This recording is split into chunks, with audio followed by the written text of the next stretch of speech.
Green light. Go, go, go.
Hello everyone and welcome to the Circuit of the Americas here at Austin, Texas for round 2 of Race Club UK, sponsored by Lovely Stickers American Race Series.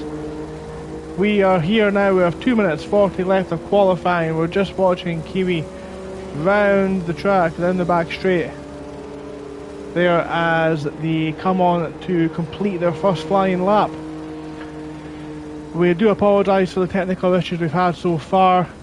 We have had some sound issues, but we do appear to now have them resolved. Hopefully that's now going to be fine, continuing for the rest of the evening. We are here for a blisteringly hot day. We have 29 degrees, air temperature, 39 track, and that's something the drivers today will now have to be aware of, and it is an added factor that they did not have last time out round Watkins Glen, which saw DB Kong take the lead in the championship. So that's something that they will need to be aware of. Maybe watching the tyres potentially for blistering in the latter stages of these 20-minute sprint races. This is Q1, first qualifying session. We will have 3 races, each with their own qualifying session. The top 6 of race 2 will set out qualifying 3 and have to fight their way through the field if they want to have a repeat of the top 6, as Kiwi just keeps the car within track limits. But we are seeing Danardi and Rusty move to the front of the timesheet as we expected coming into this one. Chicken Paxo in 3rd provisionally. We will watch car number 9, DB Kung, as they come to cross the line now and they go into P3.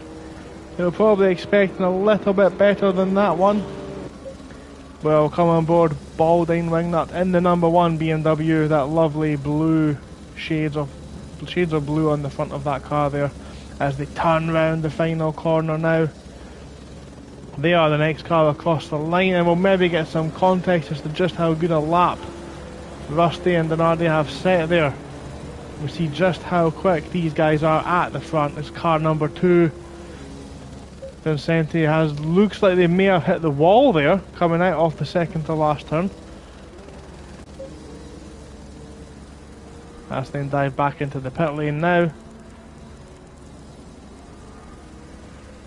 Car number 19, Banana Man, has just crossed into P3 as well, 2/10 down.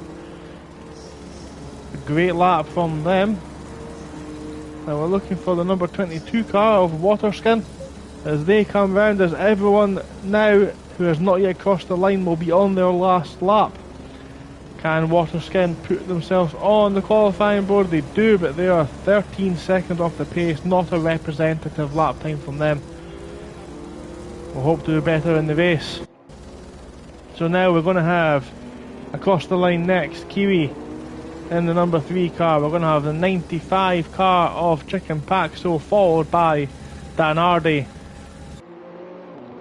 Let's see what Kiwi does as they cross the line, then we'll go back through the field as the number 36 Yorkshire Micker has ran wide in sector 1, invalidating the lap. Can they keep it on the track? No, Kiwi just puts it wide. They'll not improve. To come on board now with Chicken Paxo. They've not improved either. Danardi crosses the line and does not. Yes, Danardi has been in pole position. The 2:24.9.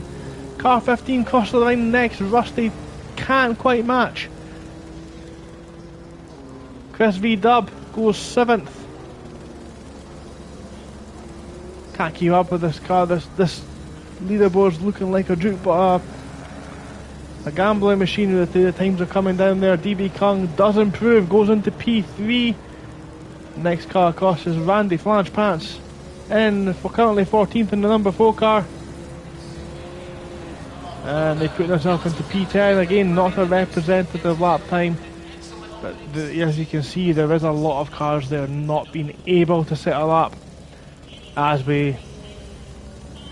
I spoke to some of the drivers during the week, and they've all kind of agreed it's been such a difficult track to keep within the track limits and put in a representative time while pushing. We are looking for the number 19 car, Banana Man, who's still on a hot lap. still has the opportunity to dislodge his top 3 here as they come round the last corner now. Foot down, can they do it? No, they cannot, and that is the end of qualifying. That is the end of Q1. Denardi takes pole position with a 2 minutes and 24. 2:24.947. Rusty in P2, just under half a second behind. Tom there in the comments saying it's a great time by Denardi. Yes, it is. That is an absolutely incredible time. I am quite disappointed we missed it on the live feed. It did look to be an epic time. They were very close to the car in front. They may have got a great toe down the back straight. That may have helped them set that time. But I'm pretty sure with half a second there was a bit of driving ability mixed in with that as well to secure that fantastic time. DB Kung, the current championship leader, 1 second behind, and that sounds like a lot, but it is a very, very long lap here. Banana Man into P4. Groot in P5 is a great showing from them. Chicken Paxo in the 95 pink and yellow liveried car there in 6th. Chris V Dub 7th. Kiwi 8th. Balding Wingnut is into P9 in the number 1 car. Mr. Pants there in 10th, and Waterskin not with a representative time, but a time nonetheless, and that's put them ahead of 5 other cars who weren't able to set a time, and that's Banff, Yorkshire Micker, Vincenti, Johnny Waffle and Tux. So that's going to be the grid for the first race. We are anticipating that this race to start very soon.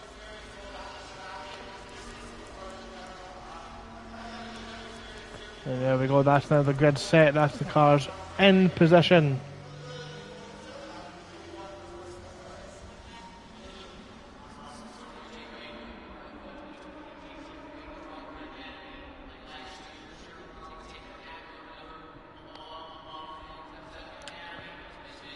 In position as De Silva does manage to get into the lobby. They've had some difficulty and they've made it. We've also got Vortex joining late at the back of the grid.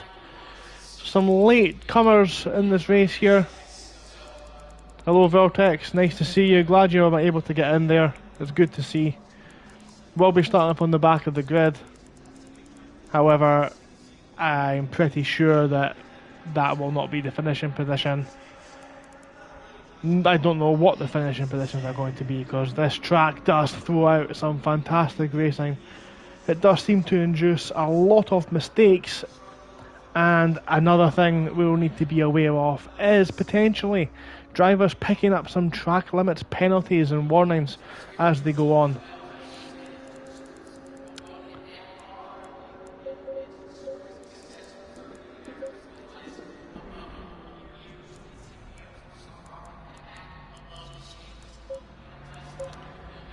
Can't seem to move us back to the helicam. We'll need to wait until the race starts. I think we'll need to just stick with this view as we start. Hopefully we'll be able to get something sorted for you guys, as the helicam view is just fantastic.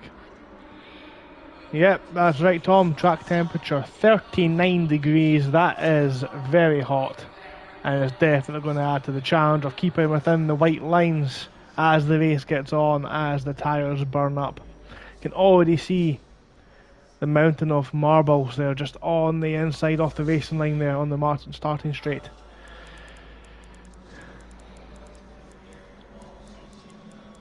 As we just wait now for the drivers to finalise their settings. Fuel load is another option, another situation these drivers are going to have to work with. Only thing I can suggest, racers, is just to fill it up. The last thing you want to be doing is running out of fuel. It's easy done, and I definitely say that, having done so myself in the past.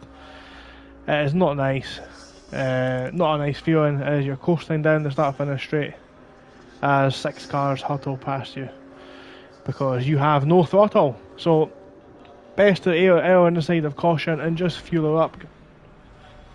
Especially for the first race, you'll get a better understanding of what will happen for race 2 and 3.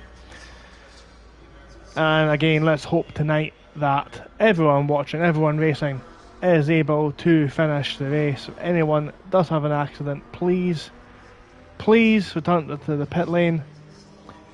Try to repair the car and get back out there. If you do feel that it is enough for you to retire from the race, again, please sit in the pit lane, don't disconnect. It will cause some lag for the drivers still out there. Please just sit in the pit lane and wait for the final for the next race. So with that said,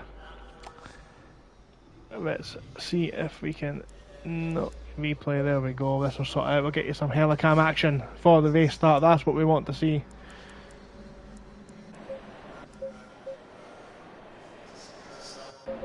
That's the one we want. I do apologise for this. There's fantastic user friendliness of the console version of Assetto Corsa Competizione.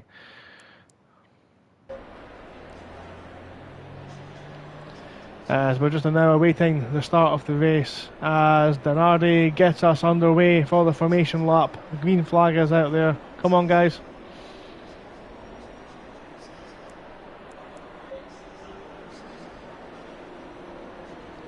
So we'll start off the race here. We have Denardi in P1, Rusty, Rusty GT UK in the 15 car. In behind them in blue and grey. And we have DB Kung in the blue, yellow and grey. The yellow stripe distinguishing them from Rusty.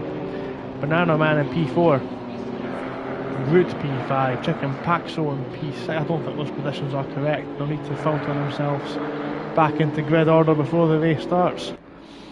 As we just see the drivers now weaving their tyres. I don't think they'll need to work too hard to get temperature into them. Not today. Not in this heat. It is interesting that going through the field I am able to see what levels of traction control and ABS all the drivers are using. If you are watching our stream, that is something you may be able to pick up.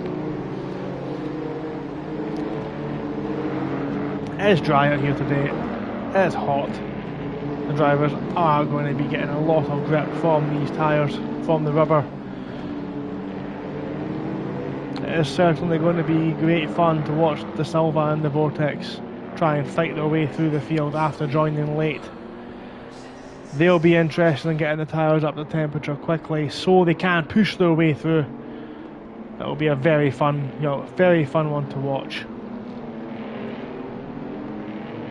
As we're just again watching these cars come onto the back straight now, and again you don't really see it that well with the helicopter, but there is such an elevation change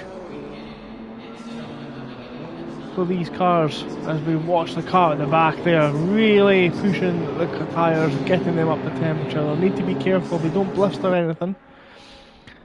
As Denardi brings them along this back straight, and it does seem to take them a long time as they hurtle down there around about 50 miles per hour. They'll be going a lot faster down there come race time. This is one of the key overtaking opportunities of this evening.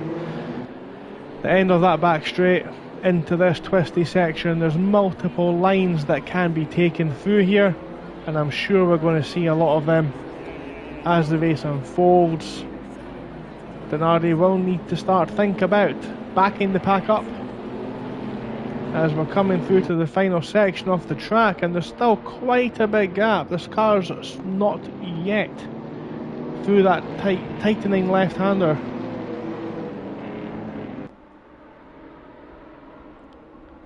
Denardi now just slowly bringing the pack together, as though I'm sure them and every other car on this field will begin to feel the nerves, begin to feel that grumble in the belly that signals the start of every race as they now take positions alongside each other. This is what it's came down to after the practice and the qualifying, the setup, tweaking, the fuel level adjustments, the concerns for the temperature as we now await the green flag at the start off Race 1, Round 2 of Race Club UK, sponsored by Lovely Stickers, American Series. Here we are at COTA, waiting the green flag, we're waiting for the marshal there on the right hand side of the screen just to wave that out, and then we'll be underway. There we go, race has started and we're underway. We're watching the pack at the front. Denardi looks to have got a great start. DB Kung and Rusty alongside each other. DB Kung's up the inside. Can they make the move stick? Yes, they can. We've got a couple of cars running wide, some bumper to bumper action, but nobody majorly involved in the wars. A couple of slow moving vehicles, but everyone generally getting through turn 1 and 2 unscathed. They've got a car running wide at the back there as we're watching Denardi make their way, lead the pack through. We've got Chicken Paxo off the track through the S's section. A lot of cars. What are they? That's that BMW doing across the grass. They'll need to be careful. They're in the wall. Oh no, that looks like a bad one. And we've got another car off the track. Groot's been in the wars. Scrapes all down the right hand side of their car. Vincenti pulling up there.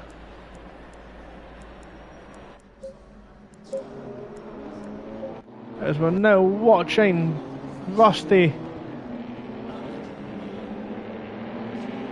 the car 15 car, who's shown him third. However, they're definitely not third on the track. They've been involved in an accident somewhere. We've missed that one. We'll hopefully catch it up on a replay as the race goes on. We've got a 5-car battle going on here. Chicken Paxo leading them up. We've got Banff, Banana Man, and we've got a car running down the inside. And there's contact, and the car's overshot itself, that blue liveried car. They're all over the place coming down that back straight, and oh, they touch! Banana Man's hit by Balding Wingnut, spun around. They'll need to be careful rejoining. That looked like it may prompt an investigation from the stewards. We've got some more cars back here as the driver feed takes a long time adjusting itself. Car 22 is stopped on track. That's Waterskin facing the wrong way. Banana Man will not be happy about the contact there from Balding Wingnut, who's now got a car alongside them for company, and they've been taken at the number 23 car, and the number 1 car make contact through the second to last corner.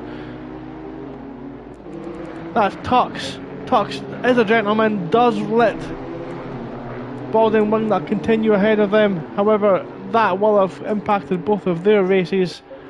Denardi's pulled at a gap now, 1.7 in front of DB Kung in P2. Groot up to P3, great stuff from them. And we've got another car sideways, that's Banff. Banff sideways coming out of turn 1, that looked like more contact. We've got Kiwi now in P8. Under pressure from Johnny Waffle in behind them and Yorkshire Micker. Those three alongside each other, one fighting over 8th place.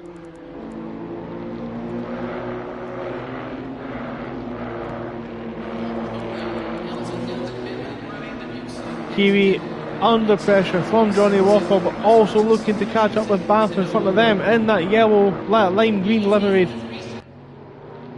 BMW, the number 6. And Kiwi potentially thinking about a move. Moves over to the inside, throws it down the inside. Banff knows they're there. Yes, Tom, the timing screen has had a little bit of a fit as they struggle to keep up with the action, as they've got 3 cars running wide there at the back. Kiwi looks like they've been overtaken by Banff, who got the best exit there, coming out onto the back straight. Kiwi now down the inside, thinks about it again. Both cars hard on the brakes and need to be careful. There's no contact and they get through there unscathed. Yorkshire Micker running a little bit wide, as did Rusty GT. So it looks like the Vortex and Da Silva, who started last and second last, now up to 5th and 6th. That's an incredible start from them. We've got a couple of slow moving vehicles there. Randy Flangepants, that BMW, carrying what looks like a lot of damage. This pack here is looking so tight as Johnny Waffle tries to go round the outside and does run a little bit wide. They'll need to give that position back, and now they're under pressure from Yorkshire Micker and Rusty GT, and makes contact with Yorkshire Micker. Yorkshire Micker now sideways and Rusty, and they face the wrong way. Oh no, that's unfortunate. You hate to see that. Randy Flange Pants carrying a lot of damage to the front of that car. Yorkshire Micker was caught facing the wrong way there, made contact. The front of that car is ruined, and it looks like they may be pulling over now to retire from this race. So that's Yorkshire Micker now out of race 1 as Denardi flying away at the front of the pack.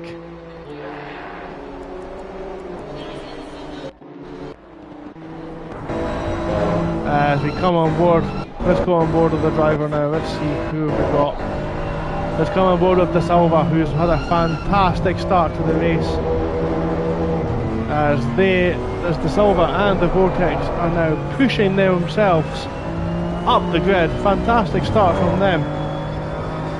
And we'll just follow De Silva, see if they can make any inroads on the Vortex and dive down the inside. Have they made that move stick? The Vortex is going to get a great exit out of that turn. They're going to be side by side when it comes into the braking zone. It looks like the Vortex might have the speed, might have the exit to be just to have their nose in front into the braking zone. They're so close, they can smell each other's fumes. It looks like, oh, De Silva's ran it very wide, and that's going to allow the Vortex to retake that position. These two pushing each other to the absolute limit, and when that happens you are going to get a couple of mistakes like that.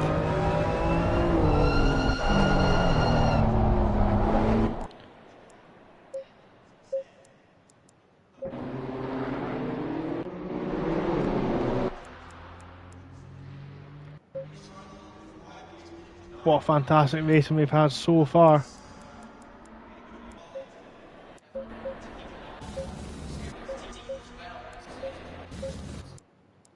There we go, let's get us back in that helicopter. I do apologise for the lack of user friendliness. As we see the Vortex and De Silva fighting each other again down into the final turn. Now let's get a hold of car number 4. It looks like they're now in the wall. Mr. Pants in the wall there, coming out off that long left-hander. Got a couple of cars there in the pits. Number 36, Yorkshire Micker, looks like they're rejoining the race. So we've got Groot now under severe pressure from Chicken Pack, so Denardi is checked out. A 5-second lead up at the front. We're not even halfway through this. Groot sliding about the place. Looks like they might be short on tyre life. Chicken Paxo has got a great drive going into the tighter twisty section of the essays, drives round the outside. Chicken Pax Groot running wide and getting very close to hitting bumpers. Groot is maybe going to think about it down the inside here. They pull over to the left on the brakes, but I think Chicken Paxo is not on the over the curb, and that's going to allow the Vortex now through into a podium position after starting dead last in the grid. But Chicken Paxo has held on. They do have the toe down the straight. They're thinking about it. They've pulled over to the left hand side, hard on the brakes. Can Chicken Paxo get the car stopped in time? Vortex turns in, runs a little bit wide, but has the corner speed to maintain, and Paxo thinks about it down the inside, and that's going to push. That's not push, sorry, that's allowed the Vortex to run wide, leaving this battle wide open. And it looks like the Silver and Groot now interested again. And they've now held position there. That's the Vortex, it looks like, taking a podium position after starting back off the grid. The Silver is still in P5, fantastic from them. Groot had a fantastic start, and just with that damage on their right side, potentially impacting their pace. We have Banff in 7th. It looks a little bit out of shape there, a little bit of oversteer on the second to last corner. They don't look like they're carrying any major damage, maybe a little bit of damage there. Kiwi and Johnny Waffle, I think. No, Kiwi and... what's happening there? Kiwi's had a bit of an incident, fell back. There we've got Banff in P7, Johnny Waffle P8, Banana Man P9, Kiwi in 10th. Tux in P11, Chris V Dub currently 12th, Balding Wingnut after the incident earlier on in P13, Rusty GTUK. Very close from Vincente on the brakes. There, and then the water skin. Oh no, yep, that's the water skin in P16. Mr. Pants coming into the pit lane 2 laps down. Yorkshire Micker caught the back of the pack, also 2 laps down. So that's the rundown off the grid. And it looks like there's contact there as well. That's going to allow Yorkshire Micker to unlap themselves. They definitely have the pace, they've ran wide. You are allowed to unlap yourself, but you should not make any contact with the car in front if you're doing so. As we're going to move up now, as we seem to have missed Chicken Paxo back into P3.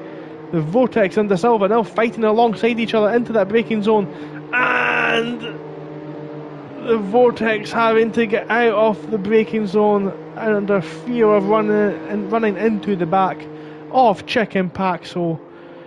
It's gentlemanly driving. I don't think they were in danger of making contact, but they've decided to save their race and live to fight another day, and that's taking the pressure off De Silva, who's now free to charge on to Chicken Paxo and try and make that move stick there. So we're now watching a very close Vincente and Balding Wingnut. Balding Wingnut's ran wide again. We've got Tux there and Chris Vidal having a close battle. Let's go back and watch these guys again, because this looks to be the closest fight on the track just now. We've got Chicken Paxo in P3, De Silva just behind in the 55 car in P4, Vortex in P5 and Groot in P6, all following each other. Denardi and DB Kung have checked out in front, 5 seconds gap between the first two, and they are a further 11 seconds ahead of third place Chicken Paxo, who we're watching just now. And it looks like they're just beginning to give themselves a little bit of breathing room as they come through this very fast SS section. De Silva does seem to have a bit more pace coming through this part of the track, and they're visibly closing the gap down, using all of the track. And it looks as though the Vortex is also closed back up to De Silva. They've got some pace here, and I have no doubt if they were qualifying they'd be right on the back of Denardi as well with that pace. De Silva looks to line one up. They've got the exit, they want the tow, they have the tow. Chicken Paxo already taking up a slightly defensive position in the middle of the track. Which way will De Silva go? Will they go left to the inside or right to take the racing line? They've given Chicken Paxo the inside line, but that's going to compromise them on exit. The 55 car, De Silva with a fantastic exit, again pushing Chicken Paxo, defending expertly, and then almost touching the bumper to bumper. It's so close between these two. And Chicken Paxo again taking a tight line. That's a whole lot of curb from De Silva. That's maybe hindered their chances into the long right-hander, where they'll really be pushing the front left of their tyres now. That's something they'll need to take care of, as this That's not normally an overtaking position into there.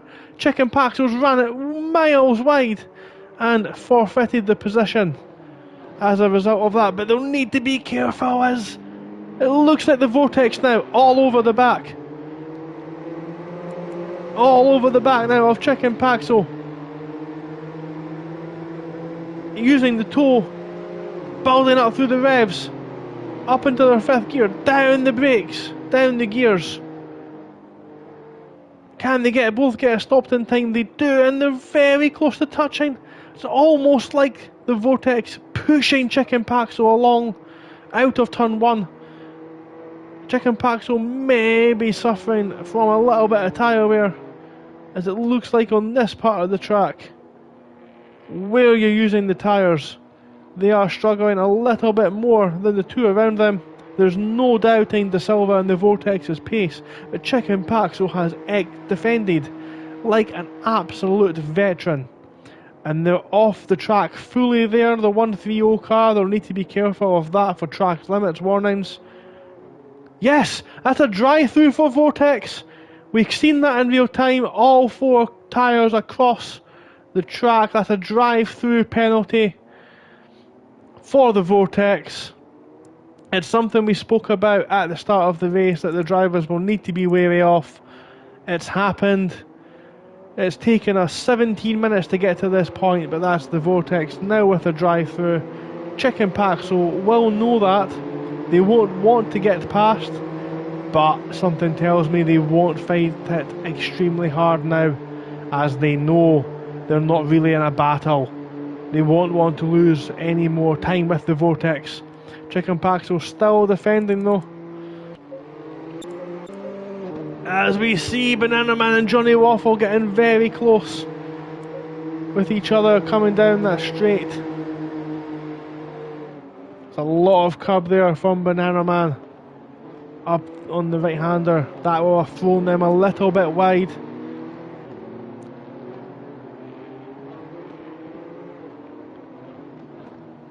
As we now have this small lull in the action where we can catch our breath and realise that Vincenti and Balding Wingnut have had an accident at the tight corner at the end of the straight. It looks like it's bad, and they nearly collect each other, recovering to track as well. It looks like maybe Vincenti's had either had a lot of damage or they've been at fault and allowed Balding Wingnut back through. They've got the 130 car now with the Vortex serving their drive-through penalty as we watch several cars now go past. Kiwi goes past. Number 15 of Rusty GT UK is going to take the position as well, moving up into P10. Can Tux get through as well? Yes, it's up into P11. Chris V Dub into P12, and that's going to bring out the Vortex back into P13.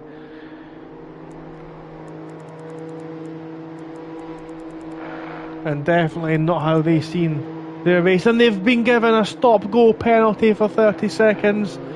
That will be for speeding in the pit lane. A 30-second stop-go, and their race has just went from bad to fantastic to terrible. Oh, they'll be hating that.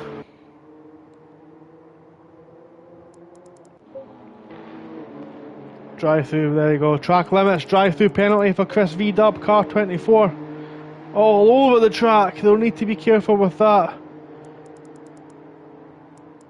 Yeah, Tom, that was gutting for Vortex. We hate to see it, but we did catch them. They've been all 4 wheels off the track, and then it's obviously opened up the opportunity for another error to be made through the pit lane. You do see it happen.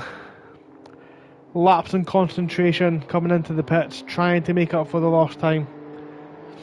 Hopefully they won't be too disheartened by it, and they can wait into Q2 and challenge this man, Donardi, who's going to cross the line and trigger an 8th lap for everyone.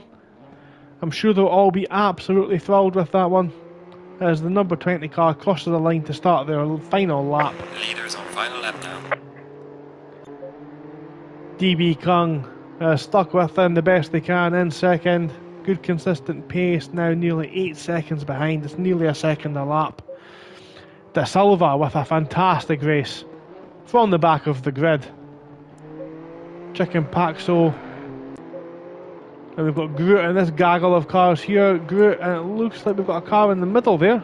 Don't know what's happened. It looks like Johnny Waffle has got a position. Has got a position there up into P6.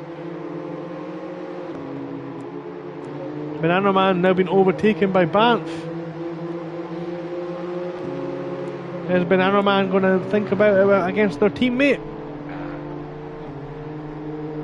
Banana Man potentially, and there's a very slow apex speed. And we've got track limits.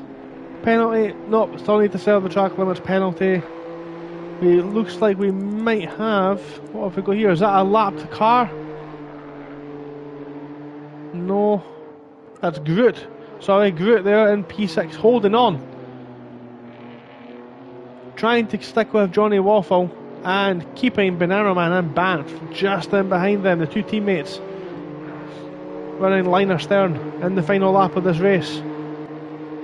This is the closest battle we have on track. There is another battle just a little bit further back between the number 3 and the number 15 car of Rusty and Kiwi. We'll keep an eye on both of those as well, as we've got Groot now defending and also attacking at the same time. They have went a little bit deep into that corner. Is that going to allow Banana Man the chance to pull up? And it looks like Banff may have been involved in an accident potentially, pulling them back. The Vortex now serving the 30-second stop-go penalty. I'm meant to be impartial, but I am gutted for them.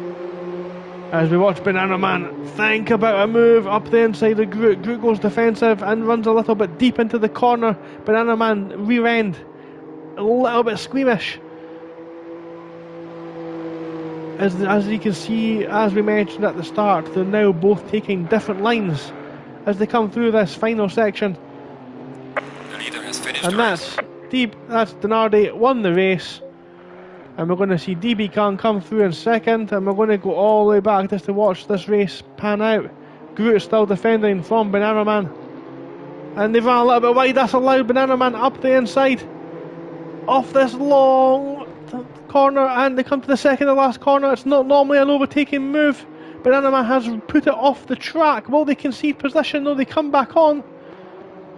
That one might be investigated for keeping the position, as Groot gets a fantastic exit, but it's not enough, and Banana Man takes the position on the second to last corner. Goes into P6, Groot into P7, Banff holds off Kiwi for P10. Tux is going to move into P11. I don't think you can save your drive-through on the last lap. You cannot, and that's given them a 30-second penalty for Chris V-Dub in the orange and blue car, the Iron Brew car. We'll see where they are able to finish, because Balding Wingnut is quite a bit behind, as is Vincenti. Is Chris V-Dub going to keep his position? They do. Maybe. No, they're not. Chris V-Dub. Oh! Celebratory crashes there from Vincenti and Balding Wingnut. The Vortex, fair play. Most people would have just thrown it into the pit lane and went, that's me for this race. But they've came back out, they've served their penalties. Fair play. Been involved in the wars, couldn't get connected to the server, got connected, had a cracking start, up into P3 at one point. Unfortunately, received a penalty for track limits, as we spoke about at the start of the race. Serving the penalty, ended up getting another penalty for speeding in the pit lane, but still finished P15, which, if you think about it, is an improvement on where they started. But I'm sure they'll be disappointed with that, as we still got one final runner, THG Waterskin, coming round the second to last now. It looks like they won't be allowed to finish, as the session has timed out. That's Denardi taking the win for race 1 with an 8.1 second gap. Some cracking pace, and they're going to take some stopping tonight. if that continues. DB Kung in P2, solid, consistent. Didn't really see much of them as they must have had quite a boring race. Out on their own there, a big gap behind them to De Silva in P3. Amazing race from them. Up into P3 after a couple of laps from the start. Great stuff from them. Chicken Pax will be seen defending hard and fair. Finishes P4 in race 1. Johnny Waffle has a cracking end to the race in P5 ahead of Banana Man in P6. Groot, again, great race from them. P7 just missing out on P6 following Banana Man into the final corner after the move. Rusty GT UK 8 seconds down. Kinda again, different battle with Banff. Held them off and Banff held off Kiwi to round up the top 10. Tux finishes 5 seconds behind them. Balding, Wingnut and Vincenti had that massive crash at the end of the start-finish straight. They end up in P12 and 13. Chris V Dub with the drive-through there at the end finishes 14th. Vortex, very unfortunate with those penalties. Again, can't really argue with them because they did cross the track limits. However, they took the penalty and they did manage to finish onto the race, and then Waterskin in the last of the running finishers in P16. Yorkshire Micker had an accident, as did Mr. Pants, both retiring into the pit lane for race 1. And that rounds off our positions. Green light, green light. So now as we start qualifying, we are now going to view race 2 in a slightly different camera.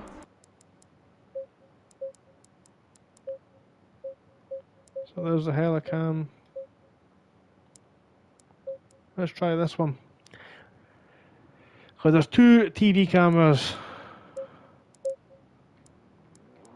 As we watch the Vortex, who's obviously keen to get out and start qualifying after the last race. Keep your speed limit on, guys.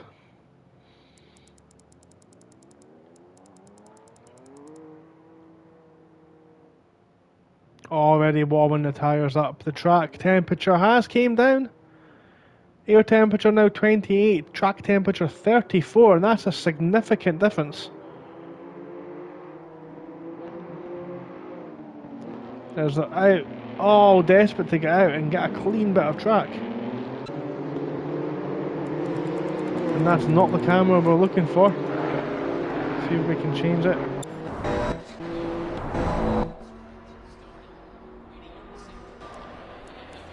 Let's try again.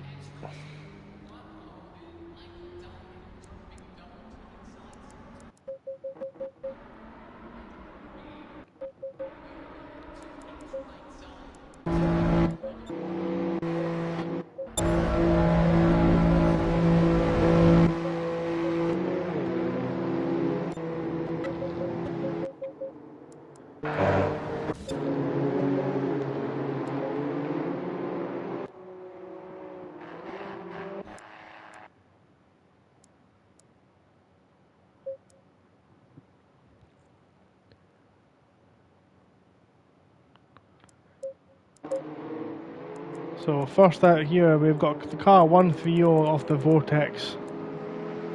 Definitely looking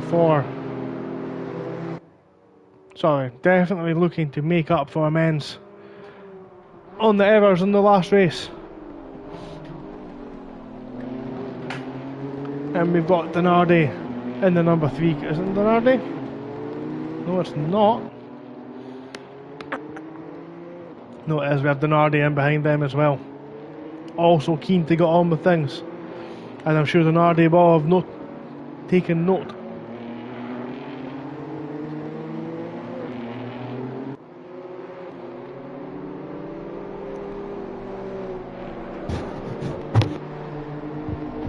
My apologies again with the sound difficulties. That looks to have fixed the issue now. As we're now watching the Vortex and the Nardi very close to each other. As I thought they may be backing off a little bit as they go to start qualifying. But the Vortex looks to go through now. Crosses the line to start their lap.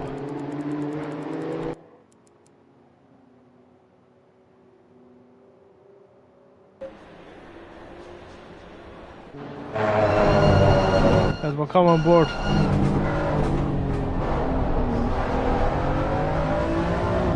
As we're coming on board now, that's a great, yeah, we'll watch this camera now of the Vortex coming through turn 2, this long right sweeper. There's 6/10, this lap doesn't count, ignore the delta on the top left, so this is the first lap. And you can see just how little downforce these cars have, as they need to really manage their speed and understeer round this tightening S's section. It must be so frustrating for these drivers just to try and get the car turned in. And they come through this very tight left-hander. They need to be careful they don't run wide. It's good driving from the Vortex there as they come down the hill into this sharp braking zone for the hairpin left. Such an important corner for a good lap time, as you need to maximise your exit.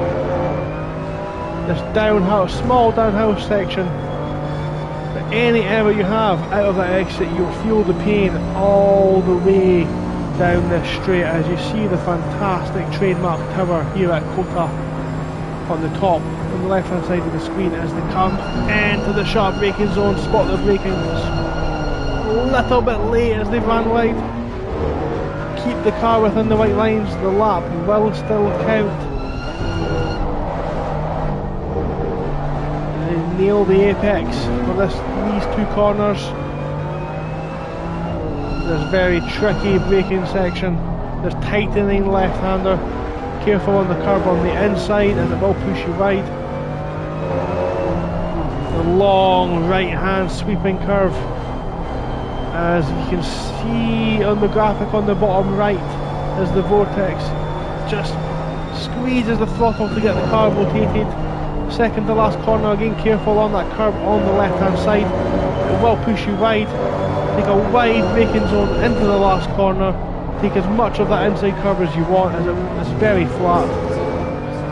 Short run to the finish line, and across the line 2:25, but Denardi does a 2:24.4, which puts them straight into P1.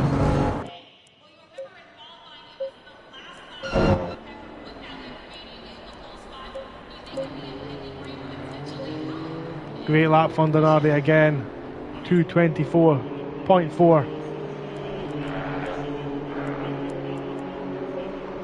Pole time in the last race was a 2:24.9. They're already half a second up on that. And that's ominous for the rest of the field, as the Vortex has already had this lap invalidated. Denardi is being held up now by the Vortex.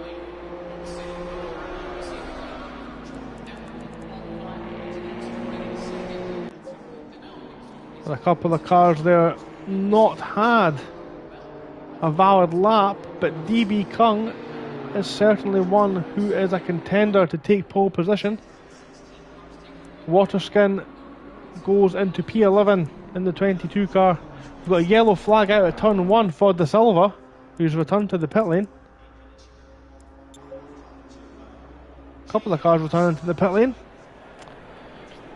So the checker flag is about to come out, which means everyone who is now not yet crossed the line, this will be their last lap. It will be DB Kung's one and only timed lap. They've left it late in this short qualifying session, as they come round that long quadruple apex right-hander on the limit. You can see the rear just squirming out of control, second to last turn. Nails the apex, does not run wide. They've done everything they need to get a lap time in. Hard on the brakes, takes the curb. A lot of track to spare on the exit there for DB Kung. They know it's not been a good time. The lap time's probably been invalidated, as they've not been able to set that time. Denardi is going to be next to cross the line, and they're already ominous 2:24.4. Let's watch them as they come across the line now. And they're sideways, too much oversteer. That may have cost them their chance to improve. It has. Next car across the line is the number 19. Banana Man goes into P2. Number 8 car, Johnny Waffle.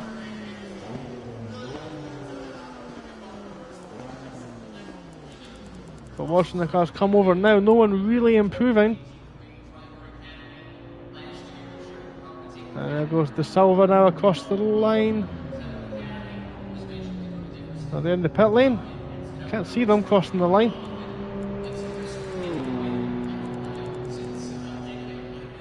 Number 95 cars next to the cross line is Chicken Paxo. Out of the final turn and crosses the line into P6. And it looks like we've lost the Silva. I don't know where they've disappeared off to. Ah, they're in the pit lane, that's what it'll be.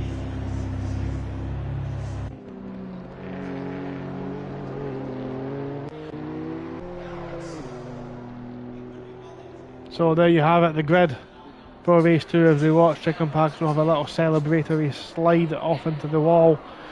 Denardi will take pole position and with a very, very ominous 2:24.4 with Banana Man in P2, which would have been a pole challenging lap time in Q1. Chicken Paxo trying to just pop the tyres, it looks like. De Silva takes third on the grid, and after their pace, I'm really looking forward to see what they can do from there.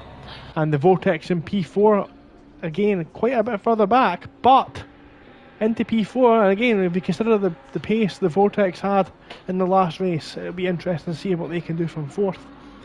Banff with a great time, just edging out Chicken Paxo by 200ths of a second. Johnny Waffle in P7, Groot in P8.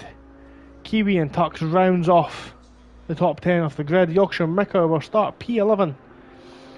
Balding Wingnut in 12th and Vincenti in 13th. Hopefully they will avoid each other into that corner at the end of the straight, unlike last time. Rusty GTUK is 14th and Waterskin 15th. Unable to get a lap time in, and this is a big one. DB Kung in 16th. Will have to fight their way through the field like they done in race 3 at Watkins Glen if they want any chance of retaining the championship lead coming away from round 2. Chris V Dub in 17th and Mr. Pants also unable to get a valid lap time in for race 2. And what a race 2 we have set up.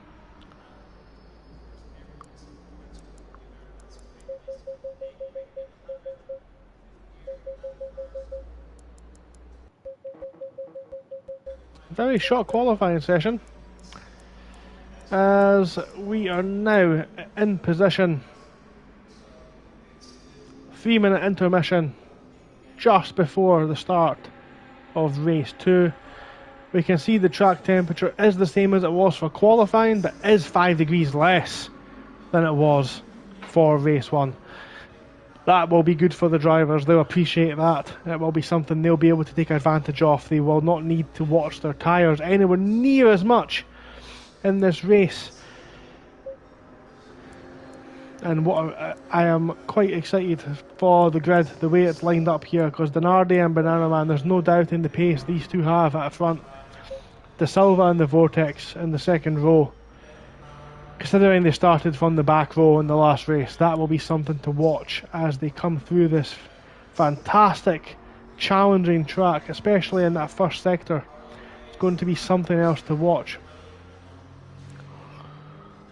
Banff and Chicken Paxo, again, all showed fantastic speed in that last race. Johnny Waffle and Groot.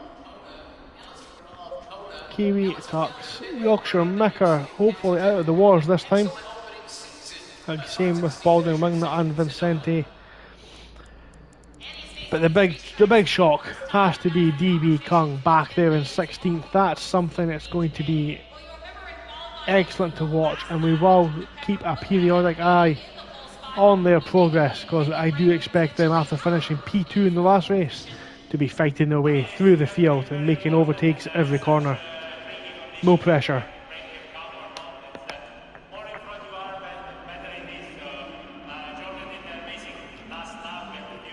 So it is worth mentioning that, as you can see, there are 18 drivers on this grid. Assetto Corsa can hold up to 30 drivers on a grid in a setup on PlayStation 5.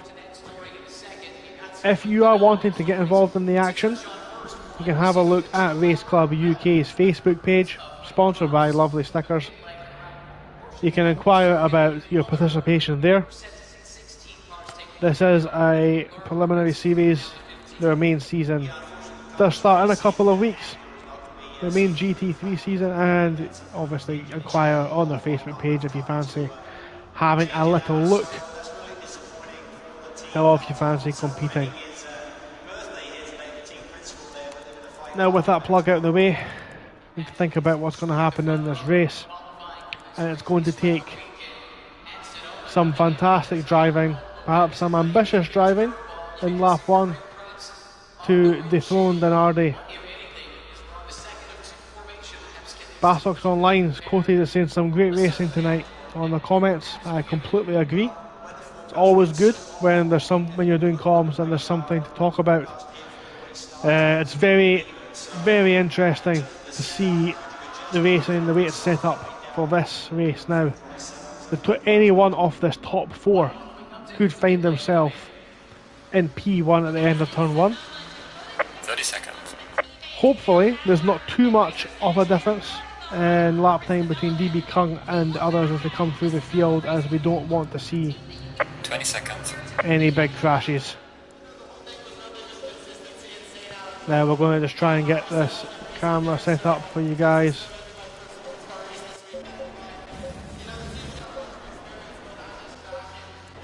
That's the one we want. As we now just wait for... We're currently watching DB Gung, but that's now Denardi. Got the field away.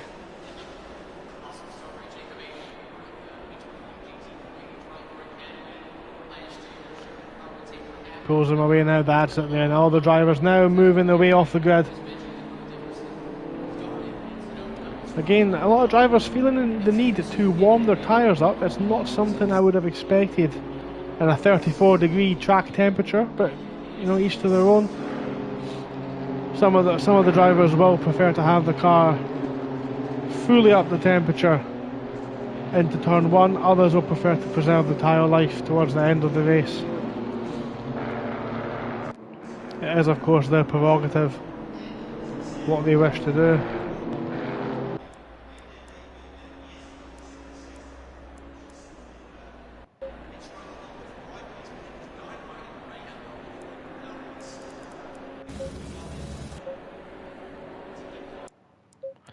That's definitely the camera we'll go with, guys. We'll make sure we get the best views possible for the start of the race.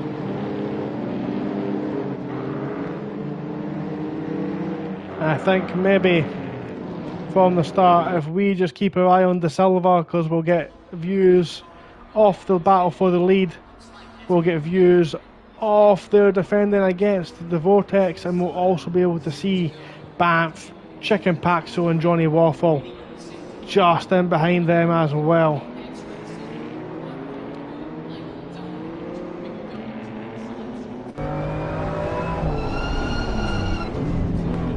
See the drivers really looking to get their tyres up the temperature.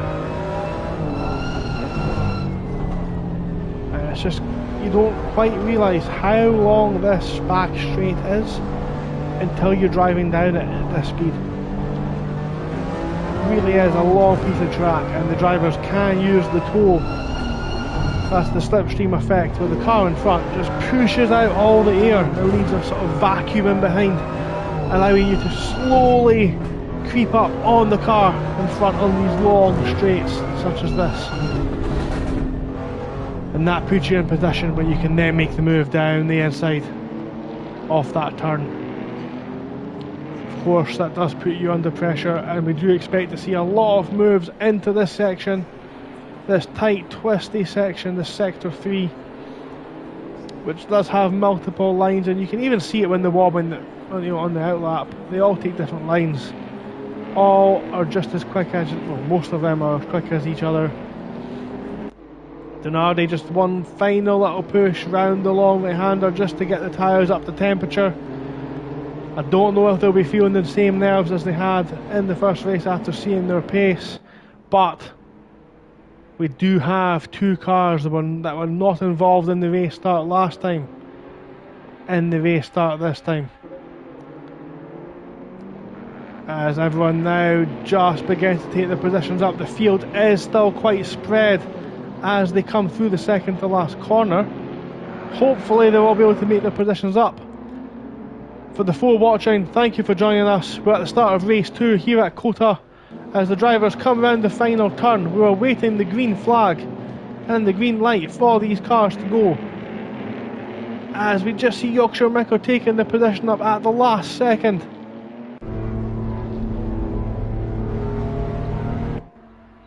And we now wait for the marshal on the right to wave that flag and get us underway for race 2. Denardi on the right, Banana Man on the left in the yellow, De Silva with a fantastic start. Denardi out of position at turn 1, drive through for the leader. And that has thrown this race wide open. Denardi slightly too fast at the start, they'll be punished. It's now a race and there's contact between De Silva and the Vortex. We've got a car off into the wall back there. We don't quite know who it is. We'll need to catch up with that in a second as we watch the leaders now. But Denardi does have that drive-through penalty, and we've got another car with a penalty. Waterskin for speeding in the pit lane after starting in the pit lane. It's all kicked off at the start. So much drama at race 2 of round 2 of this race, of this championship series in America. We do have Banana Man out still in the de facto lead, as we know Denardi's going to have a penalty, as we see the Vortex and De Silva side by side through the hairpin. Chicken Paxo mouth watering at the potential opportunity they have in front of them, as the cars now filter down that long back straight.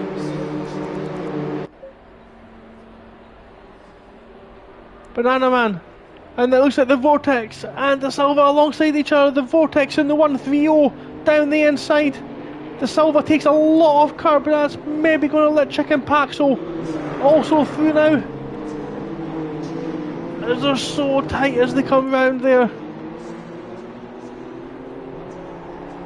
But they all somehow line astern. But the big talking point, oh no, we've got the Vortex ran wide. De Silva now alongside, round on the outside of this long right-hander. Can they make it stick? They've ran it wide, they're off the track. Chicken Paxo now smells blood and will potentially think about a move here, but they know this is not an overtaking opportunity, not a standard one anyway. DB Kung is now looking to make inroads as well on the back of Balding Wingnut. Looks like they've maybe just tried to keep themselves out of trouble on this. Nardi into the pit lane to serve the drive through immediately. They'll not be happy with that.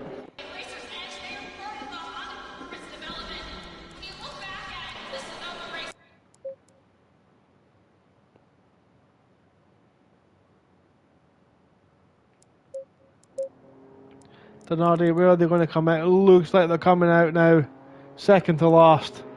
They'll need to use all their pace to bring themselves back into contention. But one person who is happy with that will be Banana Man.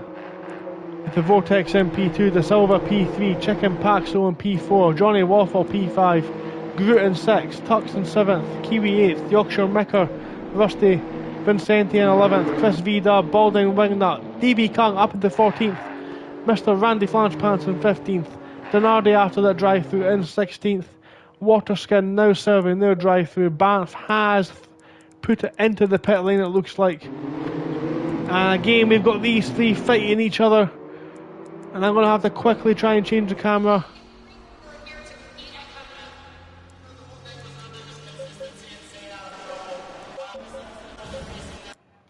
Just quickly give me this Helicam because I can't seem to get the other ones to work. as we now watch these three fighting each other into this end of the straight, into this corner. I'm going to have to work out what number of turn that is.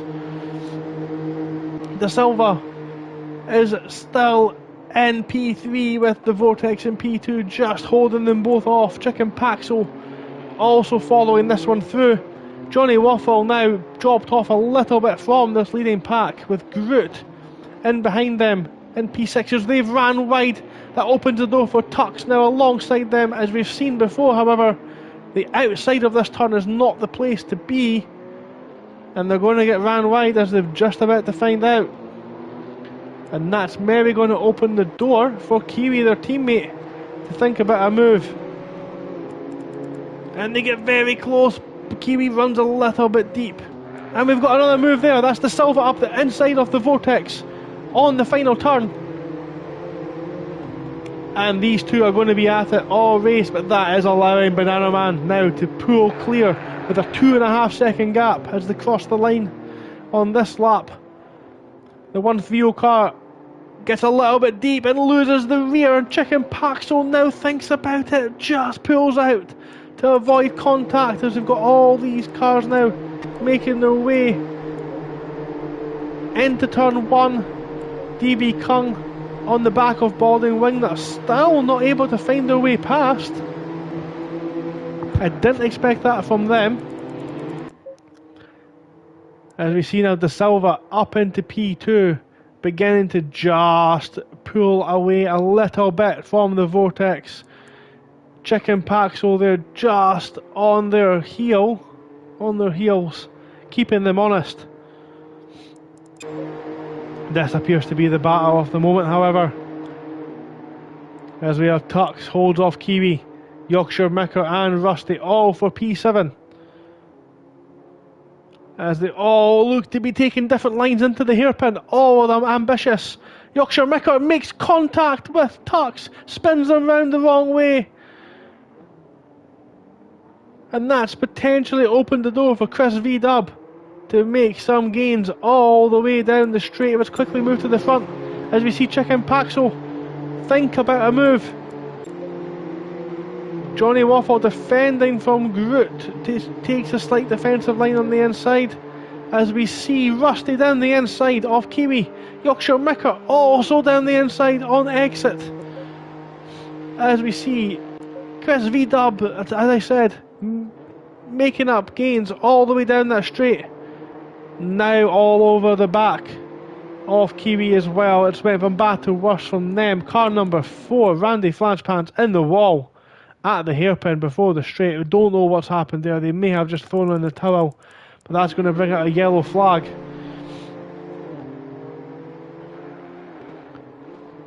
Chicken Paxo all over the back of the Vortex into the last corner now. It looks like they've nailed the apex, and that will help them on exit, but the Vortex maybe just pulling away on exit there.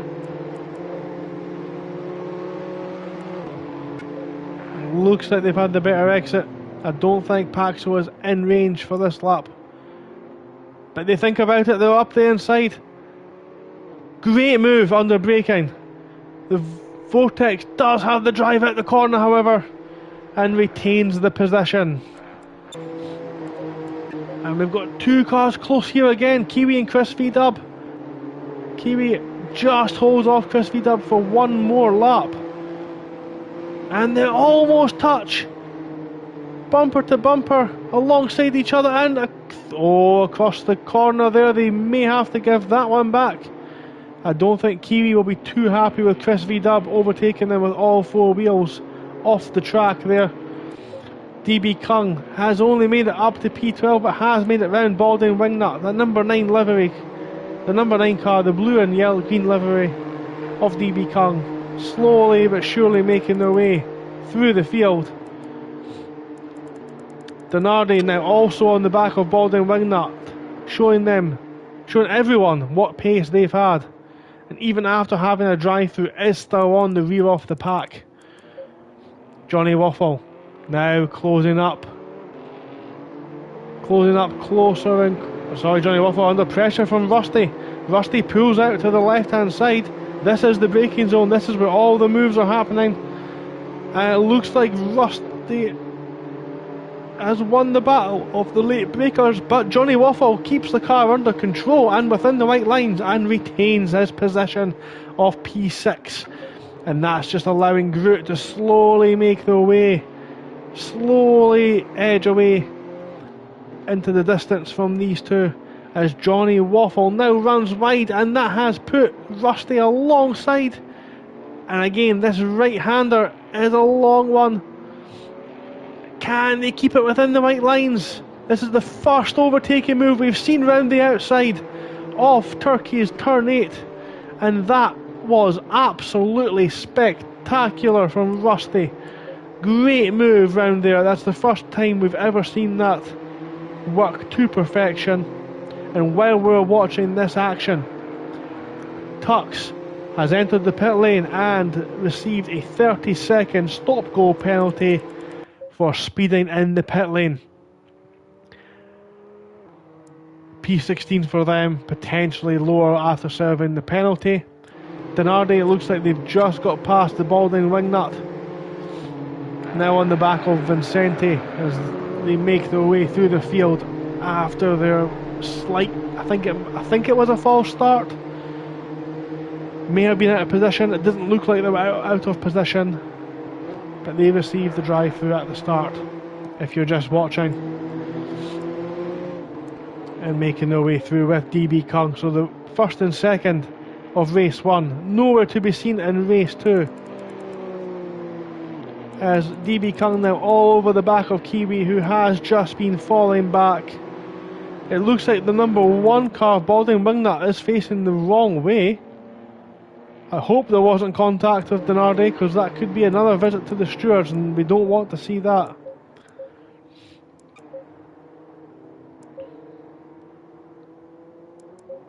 And it looks like DB Kung is all over the place, very deep into the hairpin, and that's taking the pressure off Kiwi.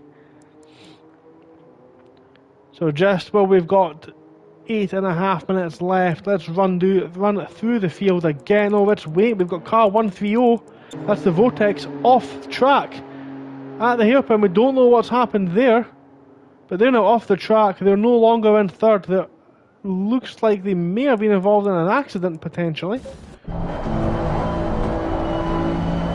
They're gone, they've quit the server, as we're now on board the Silver, chasing down Banana Man, who's out in front, and absolutely driving away with it. The Vortex has teleported to the pit lane. It looks like a potential retirement. We don't know what's happened. We just did miss that, and hopefully we'll be able to find out from one of our viewers if they know what's happened with the Vortex there. It's not been their round. They've been very unlucky so far, and their unlucky streak does continue. It does look at this point that the Silver might be the fastest person on track. We do have the purple lap, the fastest lap of the race so far. 1:24.9 on the last lap. Vortex has pitted. They're in the pit lane. I don't know if they're going to be coming back out. The Silver 1.3 off the lead.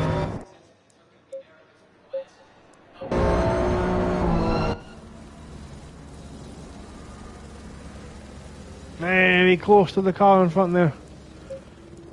Very close to making contact with the leader. Let's have a little run through the field now. We've got a little breathing space. Banana Man, P1, 1.7 seconds ahead of the Silver, who has the fastest lap and does appear to be the fastest car on track. Then a large gap back to Chicken Paxo, running in that podium position in P3. Update there from Vortex. Rig froze going down the straight. Steering wheel and pedal froze down the straight. Tried to fix it in time, but unfortunately, as we've seen, ended up in the wall at the end of the straight. Really unlucky round for them.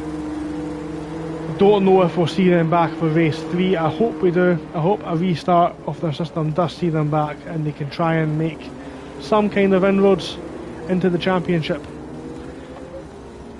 We have Rusty in P5, Johnny Waffle doing fantastically in P6, Yorkshire Micker with a great race for them as well in P7, Chris V Dub following Yorkshire Micker through into P8, Donardi already up into P9 past Kiwi, DB Kung now putting Kiwi under that pressure. It looks like Donardi will have also taken DB Kung, which is important for the championship. Kiwi runs a little wide and that's opened the door up the inside for DB Kung. I don't think Kiwi will make a move into the second to last. It's not normally a place where you can make the move. DB Kung makes that one stick into P10. Vincent, that would be Kiwi in P11. Vincenti in P12. Balding Ring at 13th. Waterskin as they go straight over the curb. That looked uncomfortable in 14th.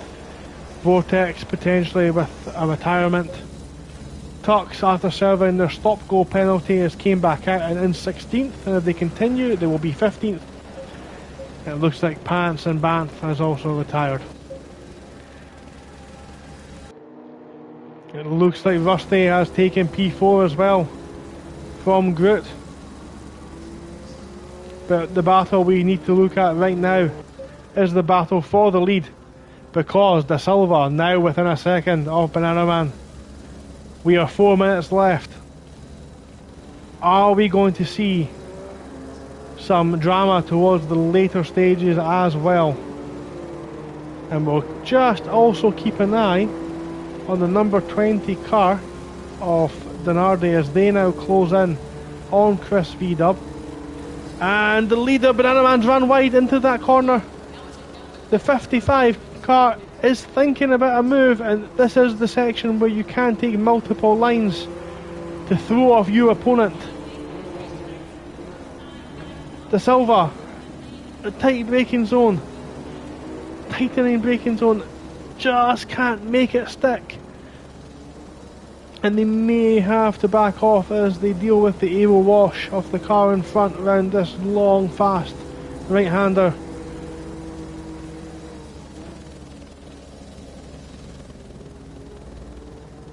De Silva definitely has the pace.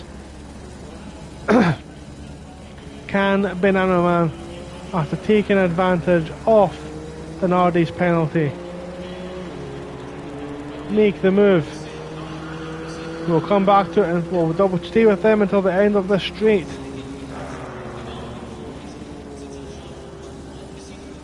And they're very late on the brakes and they need to be careful not to collect a crash within the two leaders there. We don't want that. As we now rejoin Donardi, as they've already gotten past Chris V-Dub. Now on the rear of Yorkshire Micker. Sorry, they've got past DB Kung, they've not passed Chris V-Dub. Donardi now making their way through the field. Yorkshire Micker just in front, and look how much later they are on the braking, but Chris V-Dub is in front of these two. And Donardi just carries so much more speed through turn 1, able to brake so much later, and somehow does not compromise their exit. The rear of the car does look a bit more loose than these other cars, and Yorkshire Micker's understeered wide and opened the door for Donardi. Donardi now on the racing line, cannot take the apex. Will need to be careful not to get a track limits penalty imposed on them for running wide, but that's them now in front of Yorkshire Micker up into P8, the next one to come through. And Donardi's got a drive-through, second drive-through for Donardi. Donardi with another drive-through, looks like for track limits on the exit of the Hull, out of the tightest of the S's corners, and that has ruined their comeback through the field. DB Kung, however, now on the warpath, fighting their way through the field next to overtake Yorkshire Micker. Yorkshire Micker pulls slightly to the left. DB Kung thinks about a move again, late on the brakes, so much later on the brakes. Makes the apex. Yorkshire Micker just lets them through. No need in fighting them, as that is not a battle that they know they have to fight with. And DB Kung will know they have another position coming up for them, as Denardi has to serve this penalty on this lap. It looks like the leaders are going through the finish line now, very close to each other on the final lap, up into turn 1. And we're probably going to stick with these guys throughout the whole lap, just to make sure we don't miss anything. We've got the 55 car late on the brakes again. Doesn't compromise the exit this time and is able to now follow Banana Man through into this SS section, this high speed section. And again, there are different lines that can be taken. The cars do not rely on downforce, and as it looks like a potential track cut from Banana Man, but not getting the penalty. If you do have a track cut available, this is the time you're going to want to use it, because De Silva, the fastest man on track, the 55 car, all over the back of Banana Man now. They do have a lapped car in front of them. It should be far enough away that they don't interfere in this battle.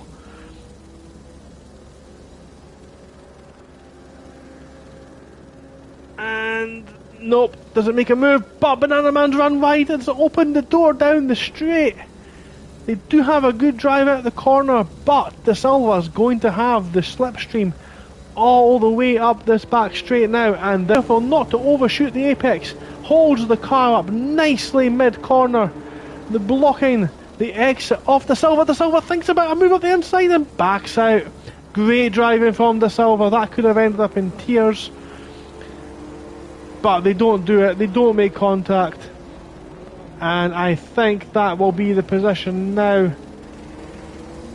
That will be the way they finish, because Banana Man has been able to hold off the late charge of De Silva on the last lap as they come round that quadruple apex corner into the second to last. Be very careful not to run it wide now, but it's a great run from De Silva, and De Silva is going to maybe think about a dive into the last turn. They're going to concentrate on their exit right on the bumper as De Silva pushes Banana Man across the line. Great race from these two, great action. 2/10 in it at the end. Chicken Paxo comes home to take P3. Great drive from Rusty GT UK up into P4. Great overtaking moves across the line. Takes 4th place in race 2. Groot will take P5. Johnny Waffle in P6, and these 6 will sit out qualifying 3. And Chris V Dub takes 7th, of DB Kung just in behind in 8th. Great drive from them through the field. Yorkshire Micker, don't know what's happened to them, potentially ran out of fuel, crosses the line in P10. That gives Kiwi P9, Vincenti in P11. Bernardi, after serving not 1 but 2 drive-throughs, somehow still finishes in P12. Balding Wingnut, who we see understeering wide through the last turn, will take P13. Waterskin is going to finish in P14. And we see Tux, who has also finished, potentially out of fuel given the way they came to rest there. Last of the running finishers. The Vortex, as we've seen, had a massive, catastrophic, let's call it mechanical failure in P16. Mr. Pants deciding to straight line the S's for fun, and Bant also retiring in P18. And what a race that was. Let's see if we can just save a little highlights. I don't think it's going to work. We've been in spectator mode, so we'll leave that for this time. Let's return to garage and let's have a little think about that race, because oh wow, what a race that one was. Banana Man taking advantage of Denardi. It looked like speeding, at the start there, maybe speeding it on the race start, getting a drive through. De Silva into P2 after a long battle with Rusty. Rusty had a massive, sorry, not Rusty. De Silva in P2, Chicken Paxo into P3, Rusty GT UK 4th, Groot in 5th, Johnny Waffle 6th, Chris V-Dub in 7th, DB Kung recovers up into 8th. It looked like Kiwi in P9, Yorkshire Micker running out of fuel, it looked like, across the line. In 10th, Vincente 11th, Donardi somehow P12. What a race. We have to put out our condolences to the Vortex, who had a massive catastrophic failure of their entire steering wheel and pedals, which caused them to effectively straight line at top speed into the wall. Hopefully we'll see them back. Hopefully getting them back for the next race.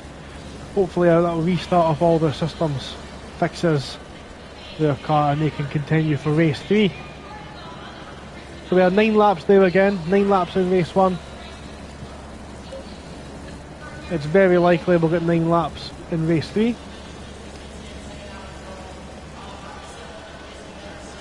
Vincente also agreeing there with our summarisation of the track limits for at COTA being the main factor, being a huge factor. We have seen penalties dished out for track limits already. We get into race 3, we're going to have some drivers now looking to make amends, looking to push themselves for the final race at round 2. And that's where we're really going to see these mistakes potentially happen. We don't want to see them happen, but it's just a fact of racing that we do sometimes get these situations.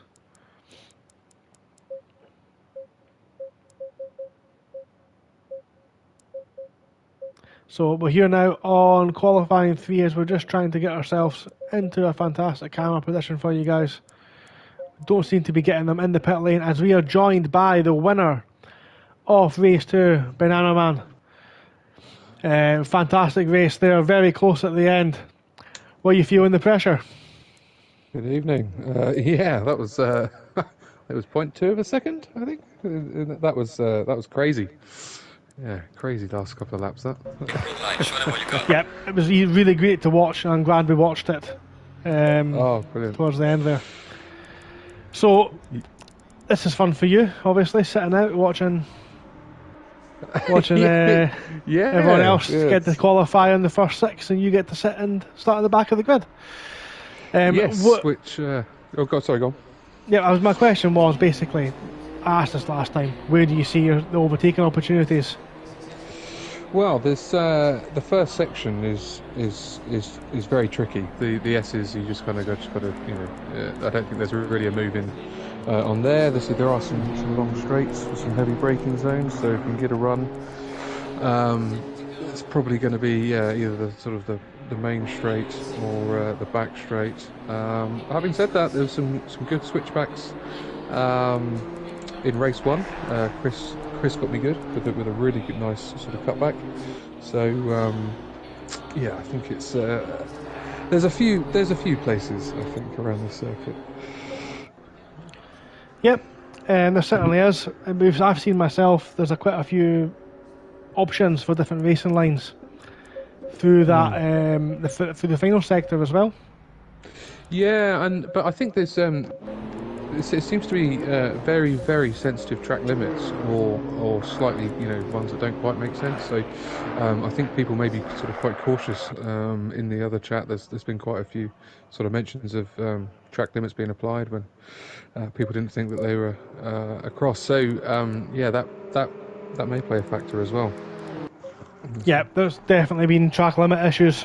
We've seen that happen as we just watched the Banff lose control on the second to last corner into the wall. He's my teammate, so no. Yeah, seemed like I was like I'm talking to him just now, but no, it's your teammate. Yeah, so thanks for joining us. Good luck for making your way through the field and try and keep within the white lines. Thank you very much. Thanks for the comms. Sound great. You're welcome. Catch you later. Good luck.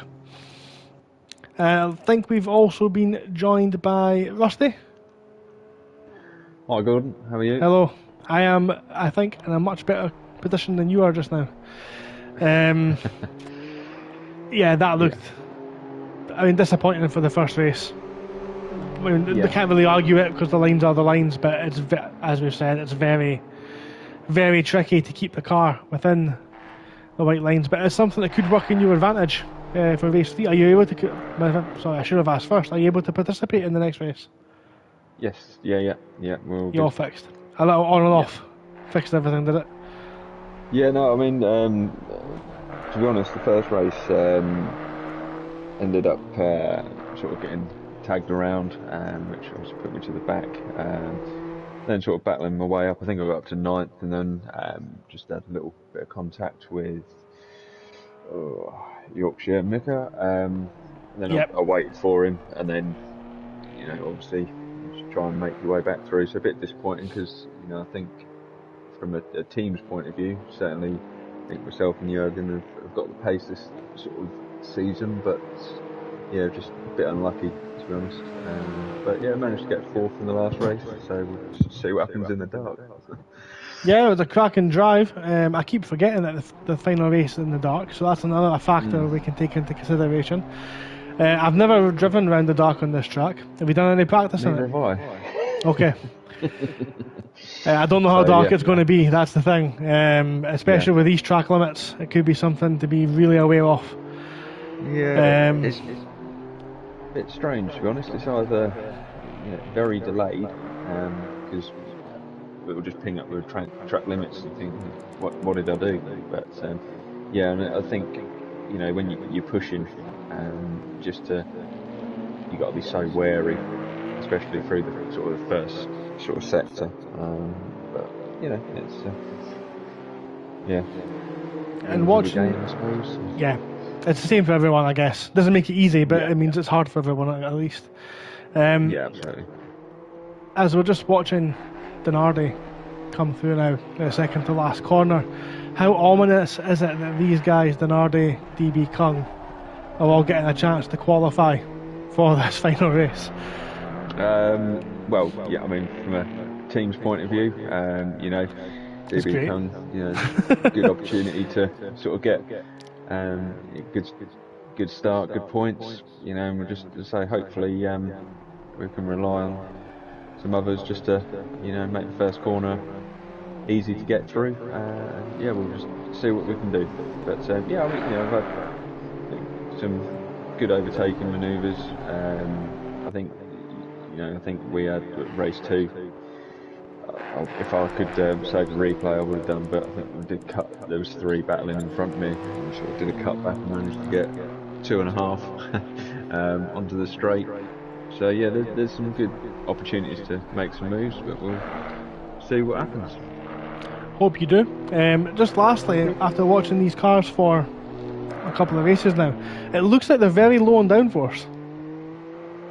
Yes, yeah. It's weird. It's one corner, absolutely fine, and then it'll just sort of snap out. So a bit tail happy, but it makes it fun. Right. But I seem to be doing well in them, so yeah. Well, we'll not complain too much. When we're battling, yeah. But that's fine. Well, good luck for the race. We'll keep an eye on your fight through the field and hopefully get you some screen time. Thank you very good much, luck. and thanks for the comms again. Thanks very much. You're very welcome. Take care. Good luck. Speak soon. Bye. Take care. Cheers. Bye.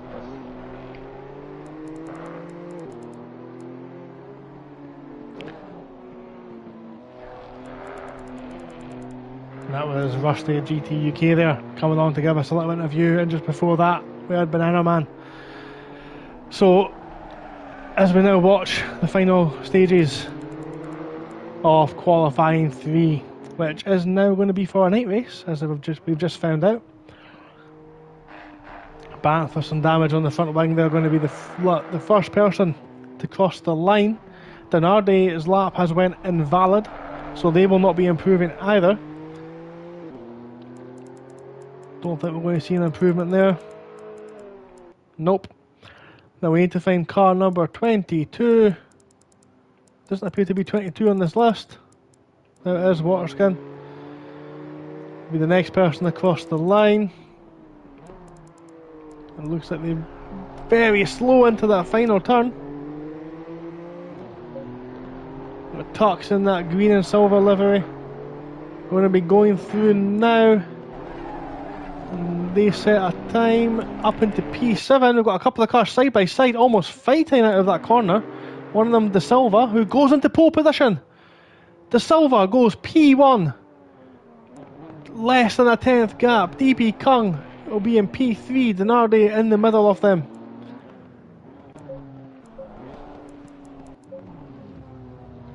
What a fantastic development for us as viewers.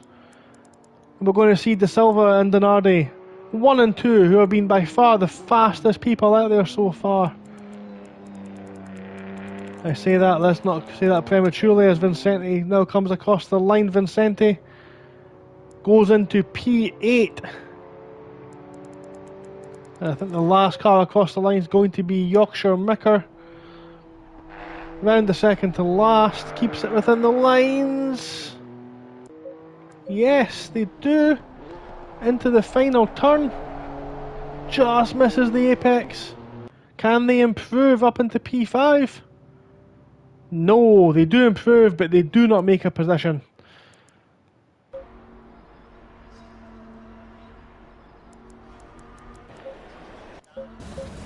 And that's going to round off the grid for this night race, this final race here at the Circuit of the Americas. De Silva P1, Denardi P2. DB Kung will start the race in P3. Kiwi in P4. Banff 2020 will start in 5th. Yorkshire Micker, who was able to improve in that last lap, up into P6. Tux in P7.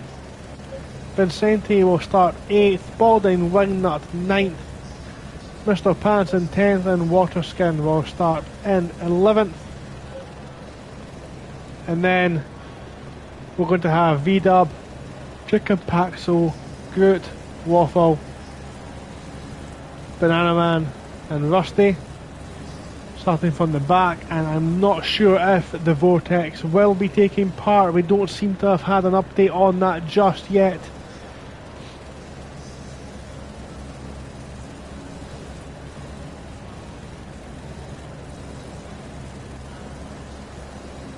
Hopefully they will be able to make it. But the big talking point in that last race is the double penalty for Denardi. It's a harsh one for them to take at the start. I know there's pressure, you want to make the best of the start. However, if you are going too fast, that when that green flag drops, that is just an out and out penalty. You cannot fight that one. The other one, the track limits one, it looks like, that was harsh. Always harsh when you get a track limits penalty. Don't really like to see it. Not on this track. It did seem harsh at the time. They didn't deserve that, and I think they maybe could have been 5th or 6th come the end of the race too there. But we're now in this position where we have De Silva and Denardi 1st and 2nd on the grid. DB Kung in P3 also has pace.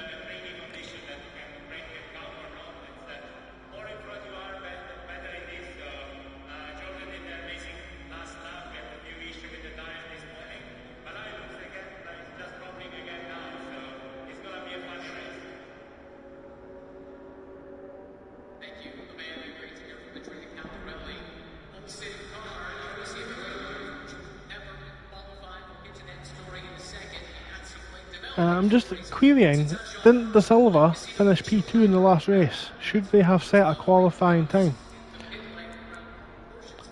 That's one for the stewards to deal with.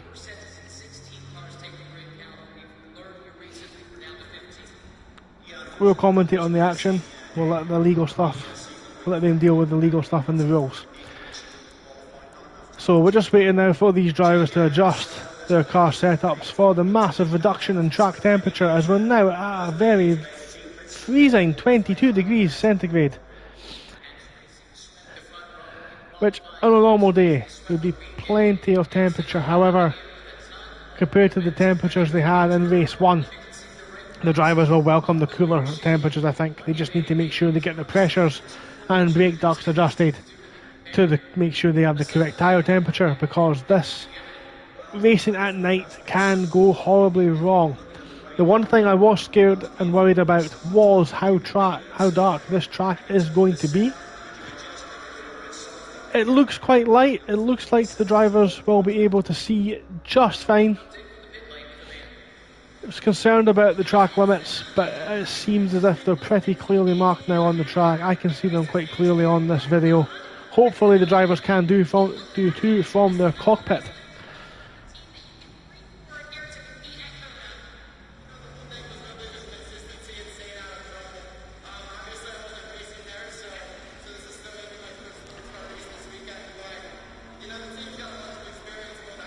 One minute left to go. The drivers just making the final tweaks to their setup. Maybe a last minute loo break, as we now have been here racing for nearly 2 hours since qualifying 1 started.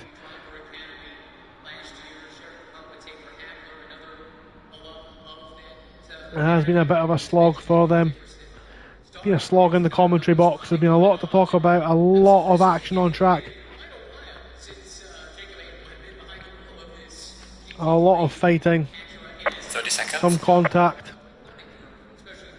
It's been a great race, and now we get to do it one more time under the lights at Austin, as the drivers now start their engines.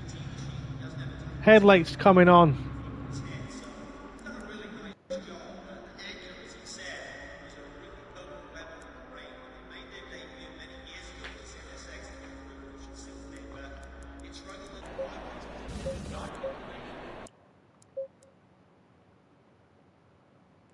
As we just set up our camera viewing for the start of this race. Like I said, we got De Silva there in pole position. Denardi in P2, DB Kung P3 leads them all away. Kiwi Banff 4th and 5th, Yorkshire Micker in 6th. As the drivers now underway, as we see this fantastic circuit of the Americas track in darkness with floodlights and the cars' lights blinding each other, blinding the fans, blinding the track. It's sure to be a fantastic sight. A lot of drivers will have never raced here at night time before. It's going to be a unique challenge for them, as it just goes past 9 PM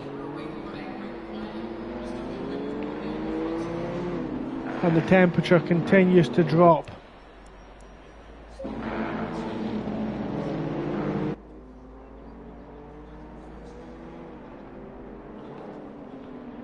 We just watch the drivers now slowly making their way round, as they've done this twice before.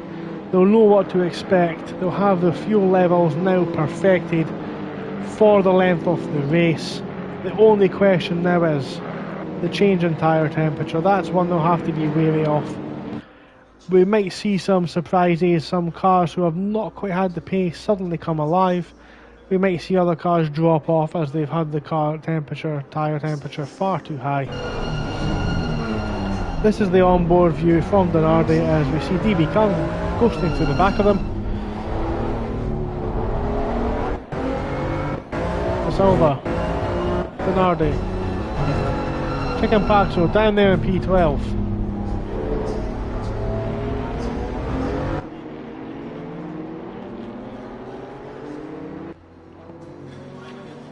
And I must admit, it does look fantastic to see all the cars with their lights barreling down that straight. We've got that pink car there in the background. I think it's Chicken Paxo.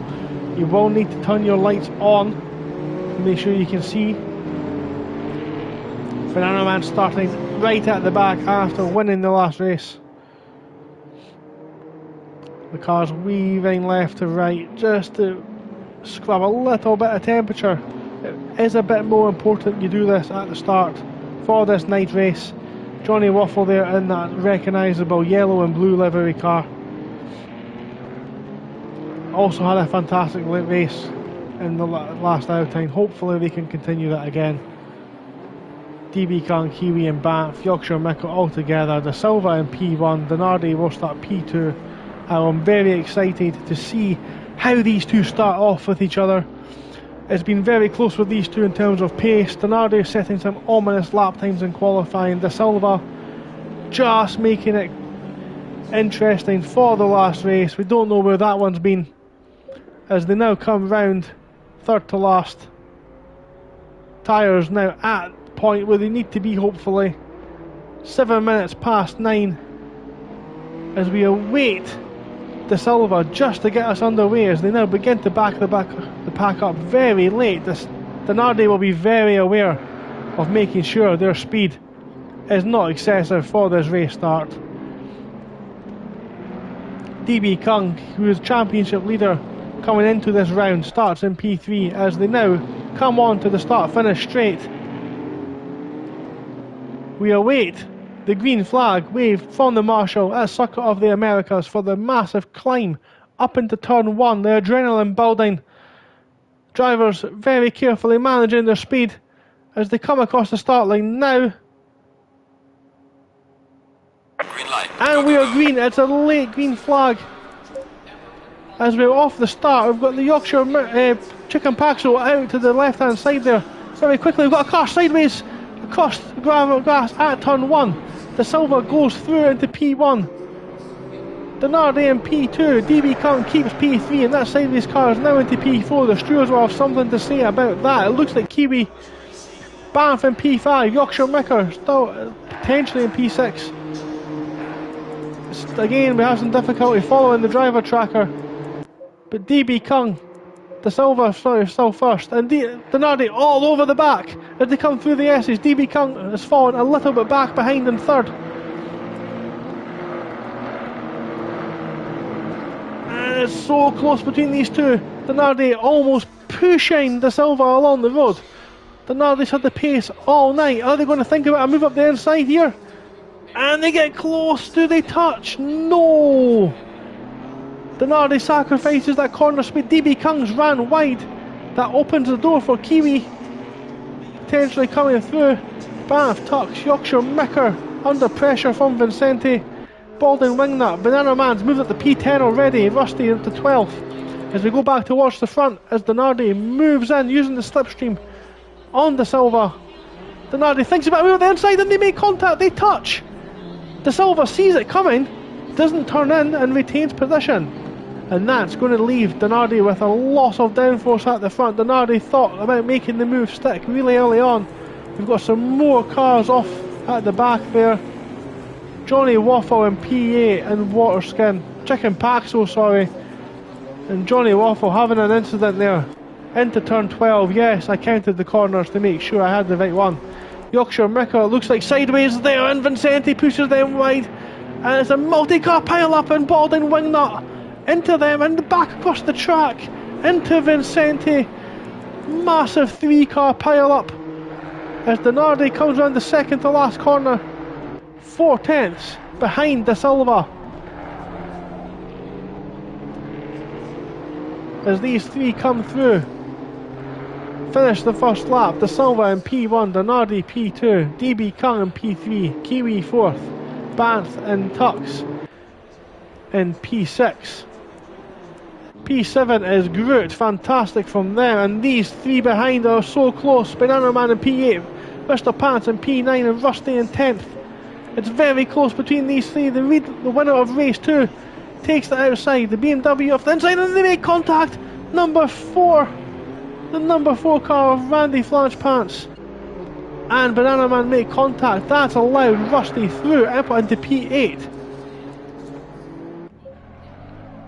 And Johnny Waffle has put it into the pit lane after that incident earlier on. Vincenti continues in 14th. Yorkshire Micker looks like they may have went into the pit, as is Balding Wingnut. As we rejoin the leaders now.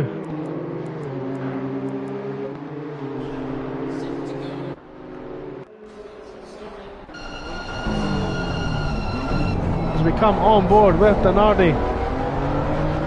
De Silva runs a little bit over that curb on the inside.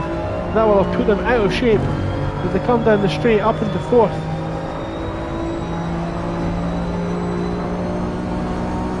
And we've got a drive-through penalty for car number 8 as we watch these two leaders again into turn 12, the main overtaking opportunity on this track.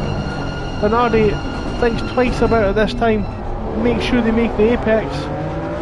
Not as good an exit from De Silva. Does Denardi think about a move down the inside here? Thinks better off it. Takes a lot of curb on that inside, but that will give them a great exit. Clips the apex nicely there, a little bit of a wider entrance. Takes a lot of curb on the inside, and that's going to take the pressure off De Silva. And DB Kung keeping just in touch. DB Kung will want to take advantage of any mishaps by these two in front of them. You see the laser shows in behind. This fantastic facility for racing. The home of Formula 1. Playing host to Race Club UK, sponsored by Lovely Stickers.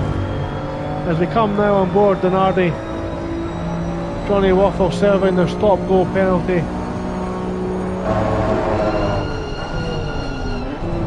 Denardi making a little bit of an oversteer correction. Like I said, the back of their car does look a bit more loose than the rest of the field. That might explain the pace difference. Being able to kick the reroute when they need to.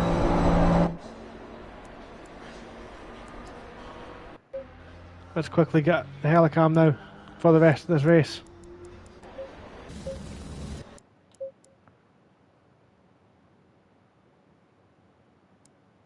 As these two are now pushing each other along the track, Denardi and DB and De Silva fighting each other very closely. It's so close, they're bumper to bumper. Denardi gets a little bit out of shape, and that might be the saving grace De Silva needs just to hold position into this hairpin.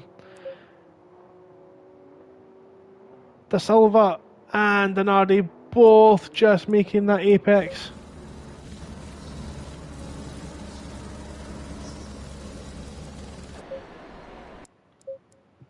As we hope to pick them up now.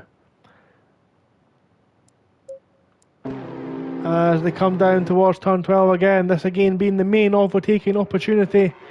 Denardi a lot closer, but doesn't think about the move again, maybe thinking him back to lap 1 when there was contact.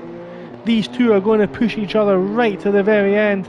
It's going to be a case of who makes the first mistake, I think, between these two. Denardi looks to have a great exit through this twisty section, takes a wider line, a little bit out of control by De Silva there. Denardi still on the bumper, and DB Kung just keeping touch, not letting these two get away in that third podium position, but these two are so close. Does Denardi think about it here? This is not normally an overtaking opportunity, the second to last. Just keeps in tucked behind. Thinks about a move into the last corner.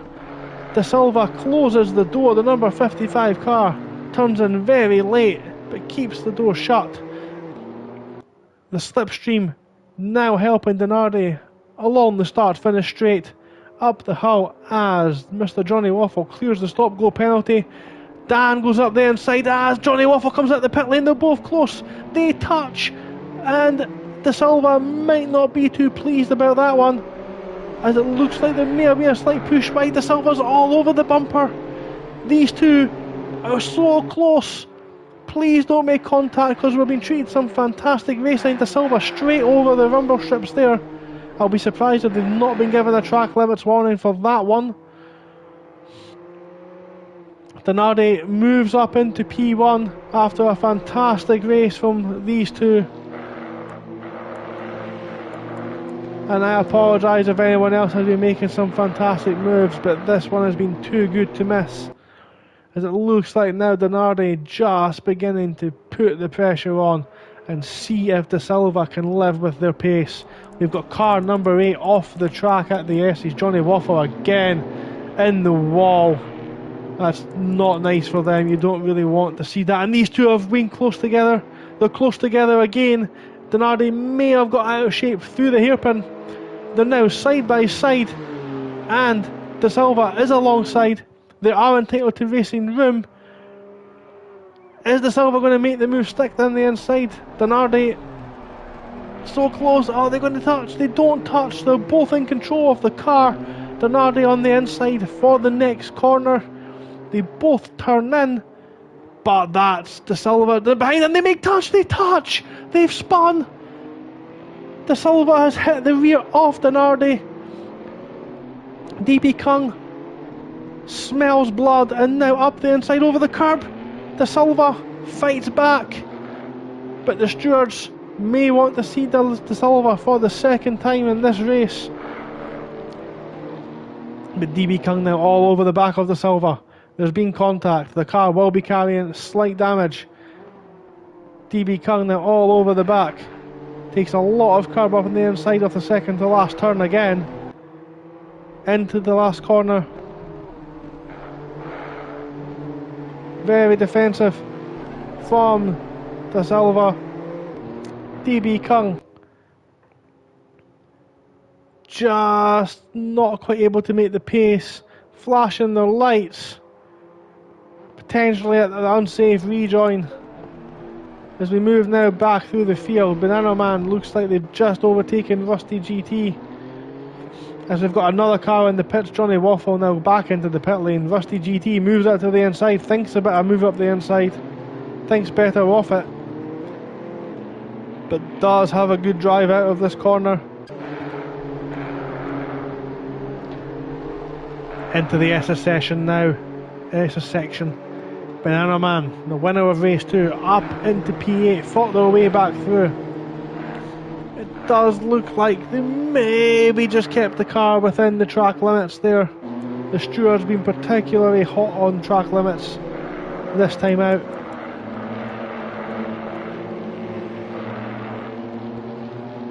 Add an additional challenge for the drivers, but Banana Man runs a little bit wide, out of shape. Rusty, who was in 4th in race 2, now putting the pressure. Defensive line from Banana Man through the hairpin. Compromised slightly on the exit. I don't think Rusty may have got everything from the exit they wanted either, but they're now in the slipstream and they'll be slowly pulling themselves alongside as they pull left now into the, taking the attacking position into the braking zone for turn 12. Banana Man just brakes a little bit later and is able to sweep round the outside. And I'm going to have to take a breath because this has been a very exciting race from the get-go.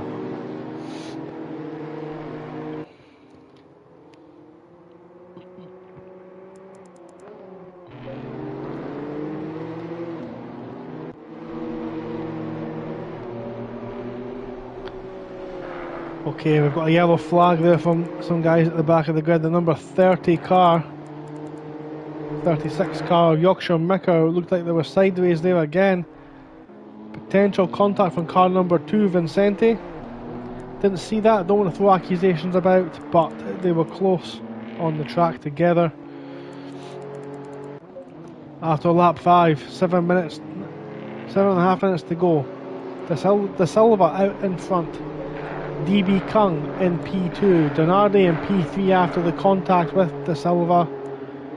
Banff a further 8 seconds behind, and a little bit of a train forming behind them, and they've just received a penalty, a drive-through penalty for track limits. We've mentioned it all night, the stewards very particular about it.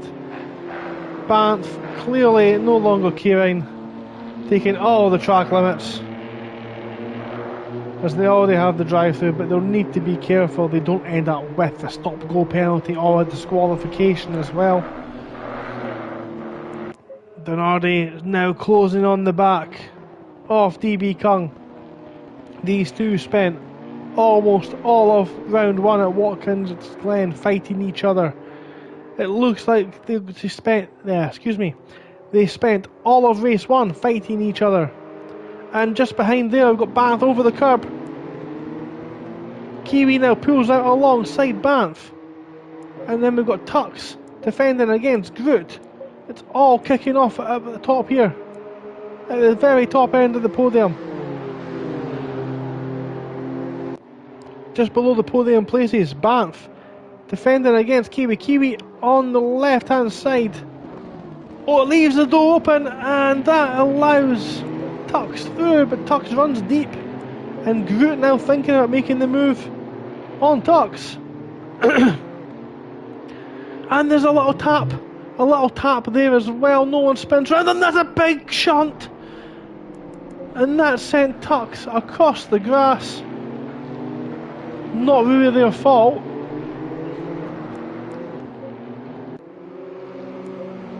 But Tux now damaged, it looks like, potentially having to think about what they're going to do. Do they pit? Will they continue onwards? And that's Groot alongside Banana Man. Banana Man round the outside of the second to last corner. A little bit deep into the final turn as the three abreast on the exit. Drive-through penalty. 2 laps remaining for car number 6. That's Banff, still out there in P5. Banana Man now hot on their heels, but they have Rusty just in behind, potentially making a move. Rusty up the inside of Groot, takes P7. Kiwi out in P4, Banff still to serve that drive-through in P5. Could potentially get themselves in front of Kiwi and do a job for their teammate who's still just in behind them. That's something you'd like to see from teammates, maybe not so much of your racer, but we now have Denardi up the inside of DB Kung into the hairpin. DB Kung takes the outside line, is taking far too much speed into the corner, and that's going to allow Denardi back in front, and that gives Denardi 4 minutes left to catch and, in their point of view, hopefully pass De Silva for that top spot on the podium. But we're going to come back to this battle here because these 5 cars are fighting each other like mad.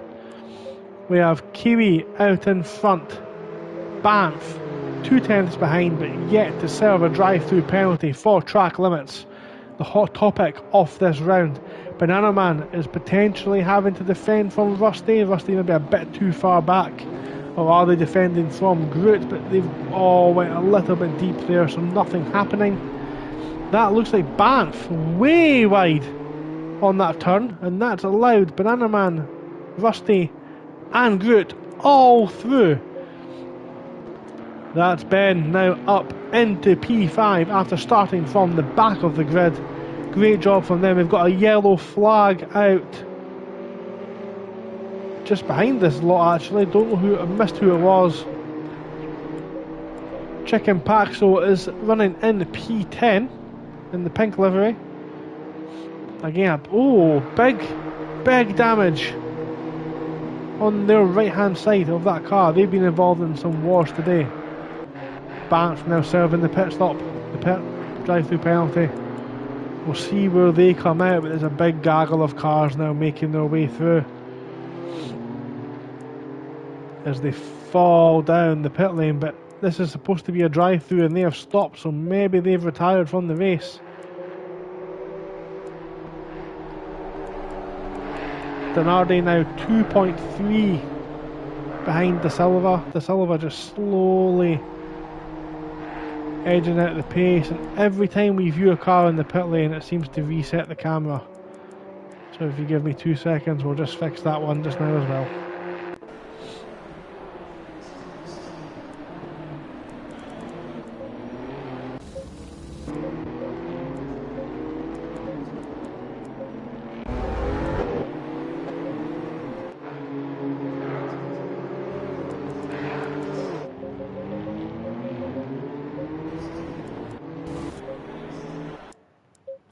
That's the leader is on camera final reset lap now. now. We've got the leader now on the last lap, so we will just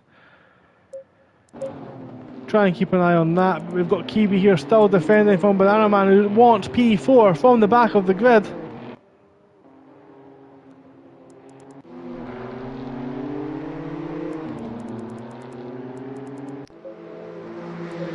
Banana Man and Kiwi alongside each other down this back straight. The two liver green cars, one bright, one dark.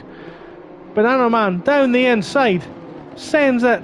Can they keep it within track limits? They do.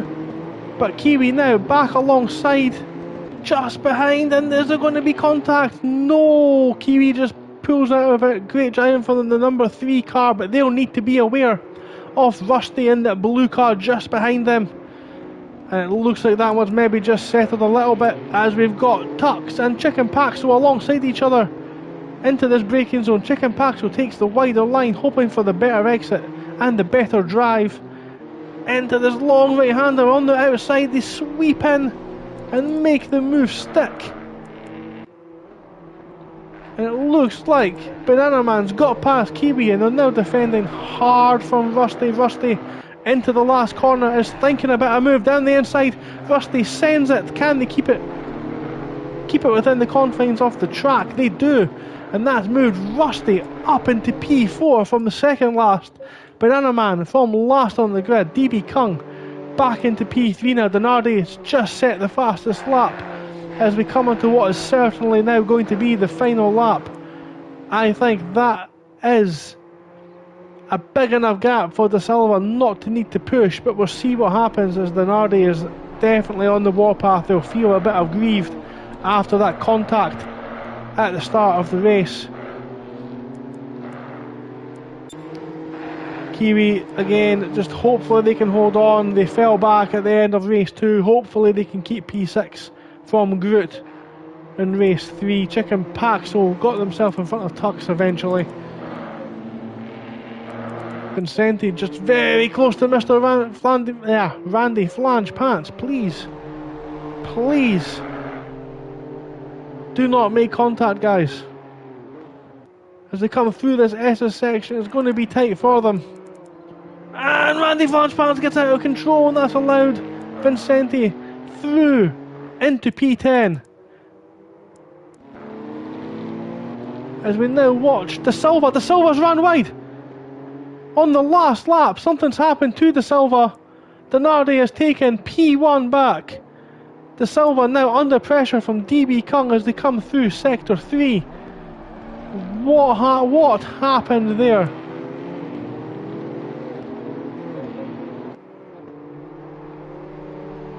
De Silva looks to have been involved in some kind of error. Don't know what happened, it just happened off camera. DB Kung put it on the pressure in the last couple of corners, but it looks like it's going to be Denardi taking race 1 and race 3 victories as they come across the line. P1, P2 for De Silva and P3 for DB Kung.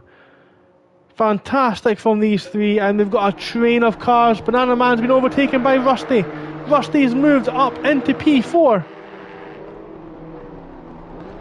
It's all happening on the last lap. Rusty comes across the final corner, across the line into P4. Banana Man P5. Kiwi holds on 6th, keeps Groot into P7. Chicken Paxo up into P8. Great recovery from them. Tux finishes 9th. And next down we have Vincenti and Randy Flange Pants. Very close, coming into the final sections of their race. Round the second to last, Vincenti a little bit out of shape and gets a drive-through on the second to last corner, and they have thrown that away. But maybe Randy Flange Pants also does the same as they cross the line. No! Randy Flange Pants is going to finish in P10 and celebrates by driving face first into the pit wall. Great way to thank their mechanics. Waterskin is all over the place. Understands the assignment that they are the last of the runners on the lead lap. Johnny Waffle is a fair distance behind. but is lapped and will not finish ahead of Waterskin no matter what. A lot of drivers have now left the server. That does make it difficult to capture results. Please don't leave the server until we've captured the results, guys. As we're going to sit and watch these final cars cross the line because they deserve it. They've stuck to the end. Johnny Waffle not had the best of evenings in race 3, but stuck it out and now across the line finishes in P11 ahead of Banff, who did not complete their drive-through. And very last but not least, Waterskin appears to drive into the pit lane to finish the race. No point going round again. They'll finish in P10.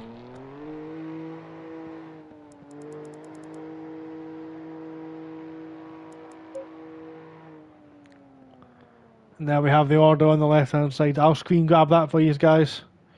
I have that there if needed for the stewards. As we just watch Waterskin make their way back into the pit lane.